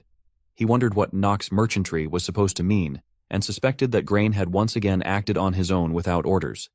From her demeanor, it seemed she was only pretending to remain calm, while in reality, she had yet to secure the actual materials and had merely signed the contract in advance. Thinking back, he realized that it had never made sense from the beginning. In the early and mid-game, nearly all monster materials came from the Chaders. With the Riehafer family holding exclusive control, it would never have been possible for Eleanor to produce equipment in such large quantities in the first place. After that, Nox, wearing a cold expression, turned back to the blacksmith and told him to sit. Since the conversation might take a while, he added that the same went for Arson. Hearing this, Eleanor became uneasy and questioned in surprise whether Nox had just called the dwarf by his name. They then moved inside to continue their discussion. Eleanor remarked that she had never expected him to name a merchant company after himself, and even more so to pass the notoriously strict merchant approval process. Nox replied that it had simply turned out that way. Eleanor continued, saying she had not anticipated that he would own a merchant company on top of annexing the entire Chaders region, and admitted that her own information-gathering skills as a merchant might still be lacking.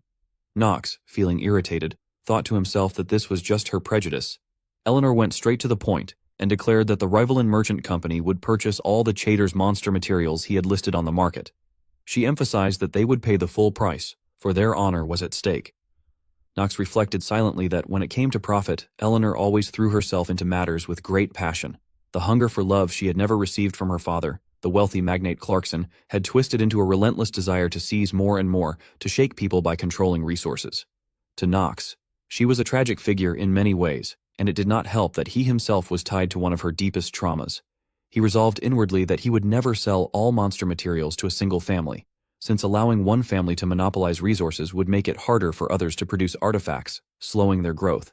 He reasoned that if his only goal were immediate financial gain, then selling everything to Eleanor's company would indeed be the best option.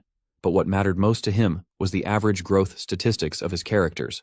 That was why, before returning from Chaders, he had instructed Grain never to sell too much at once, only small amounts at a time, so that no family could monopolize, and their trade share would remain below 15%. If artifacts became widespread, countless lives could be saved. Moreover, in the later stages, where capital would be crucial, this approach would also be of great help in the merchant storyline involving Eleanor. He finally voiced his stance, saying they could not release everything on the market, and that exceeding 15% was not possible. Eleanor was displeased and asked why, adding that she already knew he possessed far more monster materials stored both in Chaders and in his warehouse, and insisted that selling only a small amount would not cause any problems. Nox answered that it did not matter, since he was not doing this for money anyway. Eleanor pressed him, asking how it was possible that, after cultivating the barren Chaders, money was not his goal. Nox told her that money could not buy everything, and that she would not understand that yet. Those words left Eleanor upset, though she could do nothing about it. She admitted honestly that the Nox she had once known had changed far too much, to the point she no longer understood what kind of grand plan he was pursuing. She addressed him formally as Nox von Riehafer and asked what it was he truly wanted. Nox responded coldly that she did not need to know. Confused, Eleanor repeated his words, questioning whether she really did not need to know. Nox then told her that if she could not accept his offer, she could do as she wished. Whether it took 3 months or 3 years, he would simply find someone else. Inwardly, he thought to himself that this was a game he could not afford to lose. Eleanor did not know that he could craft the armor he desired through arson. In merchant negotiations, he reminded himself, the one with the advantage was always the one who held more information, and Eleanor's answer had already been decided. At last, Eleanor conceded.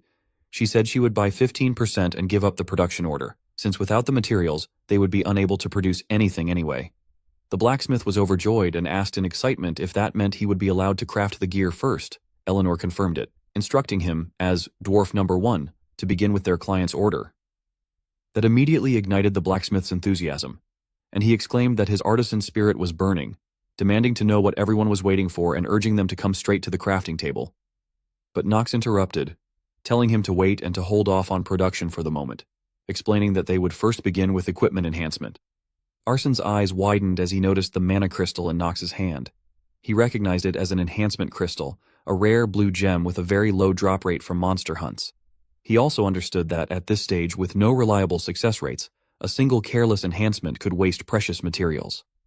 Alarmed, he protested, urging them to stop the young master, warning that if Knox's hands slipped and the gear broke, his own safety might be at risk. Jitri calmly reassured him, saying there was no need to worry. She insisted that their young master was a gentleman, and that he was surely thinking of a plan none of them had even imagined yet. Eleanor, hearing her flowery words, found the statement amusing, while Knox silently thought to himself that being praised so much was making him self-conscious. Nevertheless, he reflected that the moment had finally come, the one that had made countless gamers from beginners to veterans laugh and cry, equipment crafting and enhancement. He then handed the blacksmith a uniform, telling him to start with that one. The blacksmith took it, recognizing it as the Eldian Academy uniform, and remarked that with this, a single enhancement crystal should be enough, but Knox countered by ordering 100 enhancement crystals to be used first. The blacksmith froze in shock at the demand, and Eleanor herself was stunned, crying out in disbelief. She asked if she had heard correctly, whether he truly intended to use 100 enhancement crystals on nothing more than a school uniform. She insisted that it was impossible, and pointed out that even for him, a newly formed merchant group could never have so many stockpiled. Knox, however, with a cold expression, stated that he would pay the full amount up front, and ordered Arson to enhance them continuously. Reluctantly, the blacksmith, clearly overwhelmed, said that if Knox insisted, then he would begin. He immediately threw himself into a frenzy of hammering, the sound of metal striking metal echoing through the room. At the same time, the system notifications began to chime, announcing enhancement +1, then quickly climbing higher with each strike. Jitri and Eleanor, watching from the side, were astonished as the blacksmith continued his relentless work without pause. Finally, a new system message announced the success. Eldine Academy uniform. Noble, +3 enhancement. The item appeared, and the blacksmith held it up triumphantly, declaring that they had just witnessed a magnificent sight of success. Yet Knox, in an icy tone, simply remarked that there were still 97 left. The blacksmith froze on the spot, unable to utter a word. Knox, smiling with a twisted grin, raised a handful of additional crystals, and declared that there were still plenty left, urging them to continue enhancing. After Knox requested equipment forging, Arson exerted himself to the utmost, sweat covering his face as he carried out the final steps. At last, the item began to glow, and in his astonishment, Arson exclaimed in disbelief, wondering how such a thing could be possible. At the same time, the system announced that Knox had succeeded in enhancing the Eldin Academy uniform Noble 2+15. Overjoyed, Arson declared that this was truly a masterpiece, and questioned whether enhancement could really be this easy. He remarked that the young master must be extraordinarily lucky. Knox simply smiled, thinking to himself that of course it appeared that way to Arson, since the latter did not understand how the system worked. He reflected that with Arson's natural talent as a blacksmith combined with his own luck stat of 10, success was guaranteed up to +7, though the chances decreased by 5% with every stage beyond that. At the very last stage, +25, the chance fell to merely 1%. However, that rule only applied to top-class artifacts. For something like an academy uniform, the maximum enhancement was +15. That meant the uniform was now fully enhanced. He considered that it was always best to fully enhance equipment he would use frequently, and noted that simply equipping it already increased both his physical and magical attack power by nearly 30%. The system then announced that he had achieved maximum enhancement on the artifact and that, as a bonus, one additional skill slot had been unlocked. Knox rejoiced inwardly, thinking it was perfect, for now he could learn another skill. He immediately began considering which item would be the next target for enhancement. Arson, thrilled, confessed that it had been a long time since he had felt such excitement in his chest. In response, Knox asked whether he truly intended to stop at this point, smiling as he remarked that enhancing a mere uniform hardly suited the dignity of a master blacksmith. Arson, puzzled, asked what he meant, but then his expression shifted to shock as he realized what object Knox had revealed. He stammered in disbelief at the sight of such an expensive-looking item. Eleanor too shared the same astonished expression when she saw it. Meanwhile, Knox secretly laughed to himself, noting inwardly that Eleanor surely recognized it, the highest-grade orb of the Great Sage, which he had acquired from her armory. Arson resumed his work, this time focusing all his skills on enhancing the orb that Knox entrusted to him. After much effort, the Great Sage's highest-grade orb was successfully enhanced to +10. Delighted, Arson exclaimed that he realized just how many successful enhancements he had accomplished that day with the very hammer in his hand. He said he could feel the electric thrill of it and praised the young master as truly extraordinary. Jitri, equally elated, laughed and remarked that today's luck was indeed extraordinary, though he warned that Knox would not allow this streak to tempt him into gambling his fortune away. Knox only smiled calmly and replied with amusement that perhaps such a thing might not be such a bad idea. Jitri firmly objected, insisting that it was absolutely out of the question, declaring it nothing more than beginner's luck and warning that gambling led only to ruin. Meanwhile, the blacksmith, still overjoyed, eagerly asked if the young master had any more treasures, saying he felt as if he could enhance every orb in the world that very day. Eleanor, who stood silently to the side with a dark expression, muttered in disbelief, wondering how Knox could so recklessly enhance such priceless artifacts. She questioned how he could attempt such things so casually, knowing that even a single failure could completely destroy the item. Knox laughed to himself, thinking that he liked that unhappy expression. He considered it punishment for Eleanor's constant attempts to read his thoughts every day. He then stated that the items in his possession were not even originally his. Since they had been given to him, he was free to use them however he wished. Afterward, he remarked that if the others had seen enough, they should excuse him, as he wished to discuss artifact crafting with Arson. Eleanor's face tightened in displeasure at being ignored, while Knox silently assessed her. He admitted to himself that he could not yet consider her an ally. Unlike Talia and the others, recruiting Eleanor to his side would be complicated due to their current relationship. Even so, he had no intention of making her his enemy either.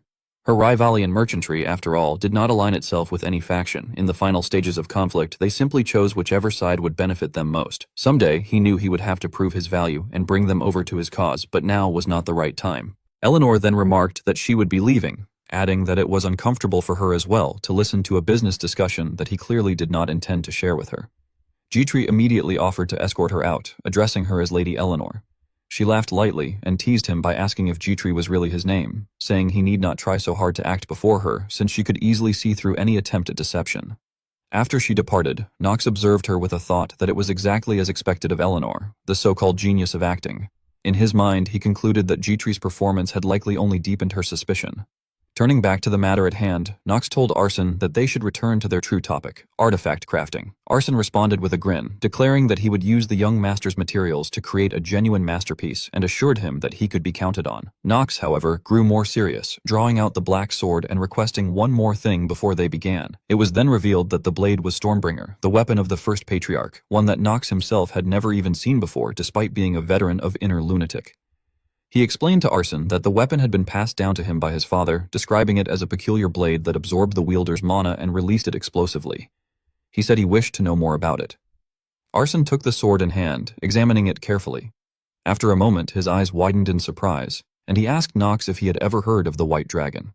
Knox echoed the name in puzzlement. Arson then explained that it was a being from a distant past, once revered as the ruler of the skies, but whose traces had completely vanished, never to appear again. Knox reflected on this, noting that even after countless playthroughs of Inner Lunatic, he had never encountered such lore. Arson went on to explain that the sword appeared to have been forged from the scales of that very white dragon and, judging by its craftsmanship, had likely been created by his own ancestors long ago. Knox realized that the blade was even more extraordinary than he had imagined. Arson affirmed that indeed, with such material, only a dwarf could have forged it, yet he also remarked that upon closer inspection, the sword was in terrible condition. For the edge of a blade made from such scales to be chipped this badly, it must have been wielded in a massive battle. Otherwise, it could never have ended up in such a state. Knox spent a moment in deep thought before finally taking the sword in his hand. He thanked Arson for examining it for him and reflected that it was no wonder he had sensed something unusual. He resolved to investigate further when the opportunity arose. Questions stirred in his mind about why Theo von Reinhofer had entrusted this sword to him. His thoughts wandered to the first patriarch, the White Dragon, and also to the lavender-eyed angel that Gremory had mentioned. Later, back at the academy, the sunset painted the rooftops in fading light. The students were gathered together, and the professor addressed them.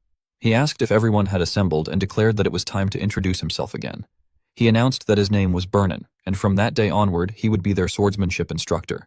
He explained that he would be teaching them the basics of Archive Imperial swordsmanship, describing it as a style that was agile, fast-paced, and precise. He claimed that seeing was believing and declared that he would now select cadets for a demonstration. Pointing at two individuals he described as suspicious-looking, he ordered them to step forward immediately. Hearing this, Knox and another boy reacted with some surprise and curiosity. Burnin then called upon another student with red hair, remarking that among these sword-wielding delinquents, she at least seemed the most human. Startled, Talia replied nervously that she understood. With 3 students now standing before him, the professor quietly considered his own choice. He admitted to himself that although he had called them out, they were a frightening group indeed. In his mind, he identified them one by one. Paracelsus, the prodigy swordsman who was shaking up the ranks of commoners. Talia, the second daughter of House Stillreiner, who, though overshadowed by her elder sister, still possessed remarkable talent. And finally, Knox von Reinhofer, the genius heir of one of the 3 dark families, who had firmly secured his place as the top student. Burnin's expression grew grave as he realized that each of them was exceptional in their own right. Excitement gleamed across his bald head as he addressed the group once more. He urged the cadets not to miss a single move and commanded them to watch closely as he delivered judgment upon those who seemed to have everything. He ordered all 3 to attack him at once, insisting that the fastest way to learn was by enduring a beating. Paracelsus responded with eagerness, thrilled at the idea, while Talia appeared anxious but not truly afraid, admitting to herself that this might actually turn out to be fun. Burnin then shouted for Knox to begin. He immediately directed his attack toward him, but Knox calmly parried the strike. Knox's thoughts lingered on the sound of the wooden sword cutting through the air. It was nothing like ordinary wood. Yet, when compared to sparring with Theo, this duel seemed trivial. He admitted it had been some time since he had stretched his muscles. He recognized that the professor's strike was difficult to block, even for someone as skilled as Burnin. In the next moment, Knox unleashed the black sword art, executing its first technique, Shadow Blade Slash. A violet aura enveloped him, and his eyes blazed with madness as he swung fiercely toward the professor. Confronted with the terrifying force of Knox's technique, Burnin's face twisted with dismay, and he cursed under his breath. Their swords clashed, but the sheer force behind Knox's strike overwhelmed the professor, causing his attack to rebound. A satisfied smile crossed Knox's face as he reflected on the result. He noted with confidence that the technique worked well even against instructors. Though it was still only an intermediate-level skill, his countless sparring sessions with Theo had clearly borne fruit. He mused that a character possessing the trait of genius wielded destructive power that surpassed imagination. Even without guidance, such individuals would naturally ascend to the top, often gaining sudden insights and pioneering new realms of mastery by themselves. That, he understood, was the true meaning of the trait known as genius, or brilliant talent within the inner lunatic. Yet he also acknowledged that some geniuses had fragile childhoods, just like the 2 others standing beside him. It was Talia's turn. She leapt forward with confidence, letting out a loud shout as she launched a powerful strike against the professor. Yet he blocked her attack with effortless ease. In the blink of an eye, he had already moved behind her. Talia desperately tried to keep up with his speed, but even so, she could not react in time. She only managed to duck at the last moment to evade his counterattack. At the same time, Paracelsus seized the opportunity and swiftly maneuvered behind the professor, preparing to strike. However, with a calm expression, the professor accelerated, creating afterimages, and parried Paracelsus's assault just in time. Both Talia and Paracelsus were forced to retreat, their expressions grim. From outside the battle, Knox observed that they were struggling considerably, especially Talia. He reflected that while her natural ability was nothing more than ordinary talent in swordsmanship and combat, she was, in the long run, the only one with the potential to surpass even those born with genius traits. The professor's face then twisted into one of frightening anger as he declared that all of them were so talented, clicking his tongue in annoyance and remarking that the world always seemed to revolve around those blessed with a full head of hair. But when his gaze shifted toward Knox, his expression changed and his thoughts darkened. He considered how that white-haired boy looked far too relaxed. Burnin must have realized it too, that he had not yet revealed his full power. He told himself that exposing all his cards now would cause more harm than good, especially since within Eldine, there were still extremely dangerous individuals lurking in the shadows, followers of demons who were waiting for the right moment to strike him and his students. For that reason, he admitted silently that he could not reveal his final trump card. That was something he would only use in the most desperate of situations. Afterward, he turned back to Knox and remarked that the white-haired brat had grown far more than the last time they met. He confessed he did not know what Knox had gone through, but acknowledged that the young man's reflexes had already become impressive. Knox responded calmly, asking whether that was really so. The professor then shifted his attention back to the duel and addressed the 2 who had crossed swords with him. He asked them why they thought he had been able to follow their movements and evade their attacks. Talia admitted hesitantly that she had not seen it clearly, but it had felt, if only for an instant, as though his sword had disappeared like an illusion. Paracelsus added that it was probably because from the beginning, the professor's focus had not truly been on the sword itself. With a displeased look, the professor affirmed that their observations were correct before demanding that the white-haired student explain. He asked Knox how he had managed to track their movements and catch them from behind. Knox, still composed, replied that it had been because the professor used a footwork technique. The other students who had been watching outside began commenting among themselves in surprise. They questioned what footwork was supposed to be, wondering if it was that flashy movement style the royal swordsmen were rumored to use, darting about with a swoosh as they moved. They exclaimed excitedly that it was indeed footwork and that they were finally getting a proper lesson for swordsmen. Some expressed relief, saying they were sick of endless theory classes, while others remarked that at other academies this kind of technique was not even taught until the second year. The professor confirmed that what had been said was true. He explained that normally, footwork would not be taught so early, but since this was Elden, where the very best students gathered, the training curriculum needed to advance more quickly. The first of these was the basic footwork known as Step of Light. As the name suggested, this technique belonged to the royal family. Although it was only a foundational level method, he stated that when enhanced, it could be developed into various derivative styles. Before teaching them the Step of Light, the professor declared that he would first test their skill levels objectively, since confirming their growth was the first step to learning. However, he remarked that evaluating each student one by one would be boring. Instead, he announced that from that moment on, each cadet would choose one of the three who had just sparred with him and fight them. They would see how many students those three prodigies, the so-called stars, could defeat, and conversely how other cadets would find a way to bring them down. He then called upon Leon von Marvis, ordering him to step forward and choose his opponent. Leon, looking uncertain, admitted that he was not confident with the sword. The professor, raising his voice, demanded silence and ordered him forward, questioning whether Leon was suggesting that mages should be spared from sword duels or that enemies would patiently wait until the very end to attack him. He exclaimed that such thinking was nonsense, for on the battlefield the ones targeted first were always the mages and healers. At the very least, Leon had to learn a final measure to protect his own body. Hearing this, Leon reluctantly agreed and responded that he understood. The professor, watching him go with a faint sadness, admitted that though he may have spoken harshly, fairness would still be considered. As long as Leon used a sword, he would permit any form of battle. After hesitating, Leon turned his gaze toward Knox and declared that he would choose Knox von Reinhofer. Knox was taken aback, unable to comprehend what the boy had just said. Leon's face lit up as he repeated his choice, holding both a sword in one hand and a magic book in the other. Dissatisfied, Knox quickly turned to the professor, calling for a timeout and protesting that what Leon was holding was not even a sword. The professor, however, angrily retorted that it still counted as a sword and that the book would be considered merely a support tool. Annoyed, Knox thought to himself that such reasoning was absurd. He then confronted Leon, asking if, of all opponents, Leon had really chosen him for a duel, and if he looked that easy to defeat. Leon opened his magic book with a smile and explained that it was nothing like that. Rather, he had simply thought that Knox was the strongest. As soon as he finished speaking, the boy summoned undead, each wielding a sword. Seeing this, Knox grew furious and demanded to know if, in a sacred sword duel, the instructor was truly going to allow his opponent to summon undead. The professor, completely unconcerned, replied that he permitted it. Confused, Knox pressed further, asking why such a thing would be allowed. The professor, now enraged, shouted that it was simply because it was entertaining. He cursed, calling Knox a white-haired brat, and admitted that Leon was irritating as well, but insisted that Knox was far worse than anyone he had ever taught. He ranted about Knox's rich, lustrous hair, his strange and dazzling eyes, and his infuriatingly handsome face, coupled with an attitude that seemed to see through everything. As his body suddenly ignited in flames, the professor declared that Knox was the enemy of all men. Annoyed, Knox wondered to himself what kind of insane character he was dealing with. The professor then ordered that if Knox understood, he should begin the duel at once, and commanded all the students to pay close attention. Knox thought that since the challenge had been made, he would not back down.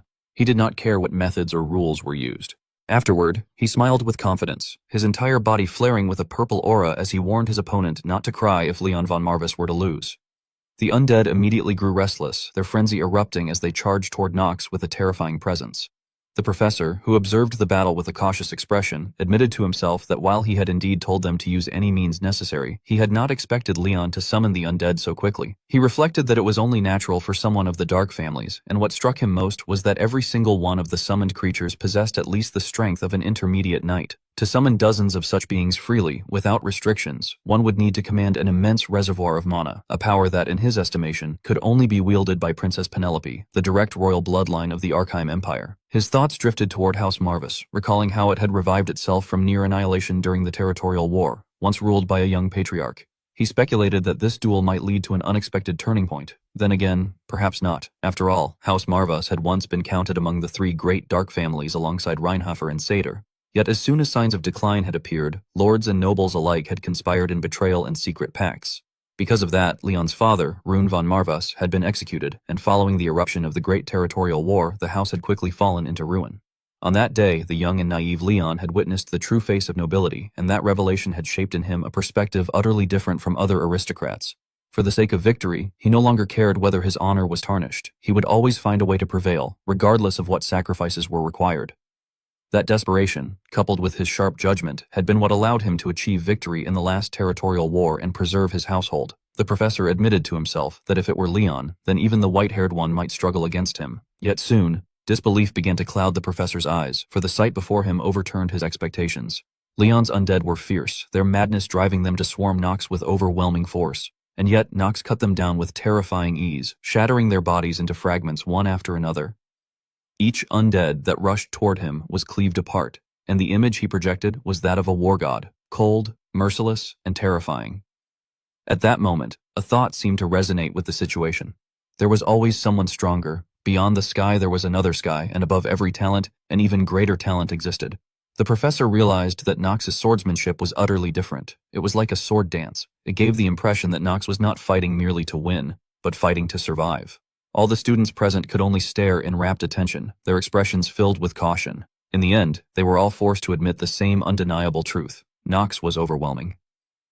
After finishing off the obstructive undead, Nox quickly set his sights on their controller. He charged toward Leon with blinding speed. In that moment, Leon felt powerless, his face betraying growing fear. Just as Nox closed in, Leon managed to cast a spell, erecting a barrier to block the attack. It had to be admitted that Leon possessed remarkable talent in magic, for even Nox's powerful strike could not shatter the shield. The observing students were stunned, unable to believe what they were seeing. They exclaimed in shock that Leon had actually blocked the blow. Because of the rebound force from the barrier, Nox was pushed back, his expression turning grim. He inwardly acknowledged that this was Leon's true strength. His eyes caught sight of the artifact Leon was using, the Necronomicon, a grimoire belonging to House Marvas that had not been wielded for generations. Nox recalled that in the past, when even Leon's retainers had abandoned him, Leon had awakened its power and secured victory in the final territorial war through a contract with the Black Lion Marvas. Gathering all his magic into his sword, Leon spoke with renewed confidence, admitting that Nox was truly impressive and that he had miscalculated in thinking such efforts would suffice against him. He requested another match. Hearing this, Nox smirked with excitement, thinking to himself that Leon was insane. Dealing with undead of that caliber, he reflected, would already be difficult even with only the first technique. Yet this was precisely the challenge he had been longing for. He had long wished to test himself against a worthy rival, and Leon might be the perfect opponent. Leon, noticing the inhuman grin on Nox's face, grew intensely wary. At the same time, he sensed something unusual. He questioned inwardly what was happening, realizing that Nox was not suppressing his mana, but rather draining his own strength. Leon could not understand why, since in this fight Nox should have been amplifying his power instead. Meanwhile, Nox's true intentions became apparent. Behind him, a massive orb of dark purple magic was forming, steadily growing larger as it absorbed the surrounding mana, an ominous sight befitting a descendant of the Dark Swordsman's lineage. Leon did not know what Nox intended, but he remained cautious and did not underestimate his opponent. He ordered his gigantic undead to charge forward and attack, while thinking to himself that he had no idea what judgment Nox was making, but that it would be best to attack quickly. The massive undead, wielding a sword wreathed in deadly miasma, hurled itself toward Nox with terrifying force. Yet Nox showed no intention of moving. His face grew so grim it was frightening, and in that moment, he unleashed a technique he had never used before, the Black Sword Art. Second technique, Dark Severing Flash. At first, the scene appeared deceptively ordinary, but only a second later, the strike created a compressed purple sphere of energy, from which an immense surge of mana burst forth, tearing apart Leon's massive undead bit by bit. The professor, who was observing, found the sight nearly unbelievable. He told himself there could be no doubt that the sword dance was the second technique of the Black Sword Art. He reflected that there was not a single sword instructor across the continent who would fail to recognize the supreme Black Sword Art. However, he also knew that to master the second technique, one normally had to surpass a certain age. If someone gained overwhelming power too early, it became dangerous, and the direct bloodline naturally inherited greater strength. Yet this boy, at barely 15 years old, was perfectly wielding the second technique, and with nothing but a wooden sword. The giant undead could no longer maintain its form and began to disintegrate. Leon's face darkened as he remarked that Nox truly was different. Nox, brimming with confidence, retorted that if Leon wished, he could crush him even further. Realizing that he had already exhausted everything else, Leon resorted to his most mysterious magic. He quickly began gathering power beneath his feet. Nox observed him and thought that Leon was fated to become one of the strongest figures in the future. In this world without its destined protagonist, he reflected, if the only one who could burn with competitive spirit was himself, then so be it.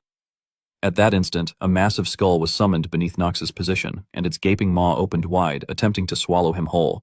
Yet Nox still smiled brightly, thinking to himself that just as with Paracelsus, he could only give Leon the same answer, that Leon would eventually come to realize his weakness, and Nox would become the goal he strove toward, as the villain and the one who had to reach the end of the story in the protagonist's place. Without hesitation, he cleaved the skull before him into fragments and immediately charged at Leon with a look of delight, striking directly at him. Leon, nearly drained of mana and unable to form another magical barrier, could only defend himself reluctantly against the assault. The collision of their auras created a shockwave that threw the air into chaos. Inwardly, Nox declared that he would overwhelm and crush everything before him. When the dust and smoke finally began to fade, the battle was over, and Nox had emerged victorious. Leon's sword had broken in two, though he still managed to stand for a few moments longer. Looking down at his own hand, Leon admitted defeat, telling Nox von Reinhofer that he conceded and that, thanks to him, he had learned much. In response, Nox remarked that Leon's use of the undead in combat was not a bad choice. Surprised, Leon expressed his gratitude to him. Then the instructor raised his voice, announcing that the sparring was over and that the winner was Whitehair. Hearing himself called by that nickname, Nox felt annoyed, muttering in his thoughts that his name was Nox. The instructor continued, declaring that the next matches would proceed and urging everyone to choose their sparring partners.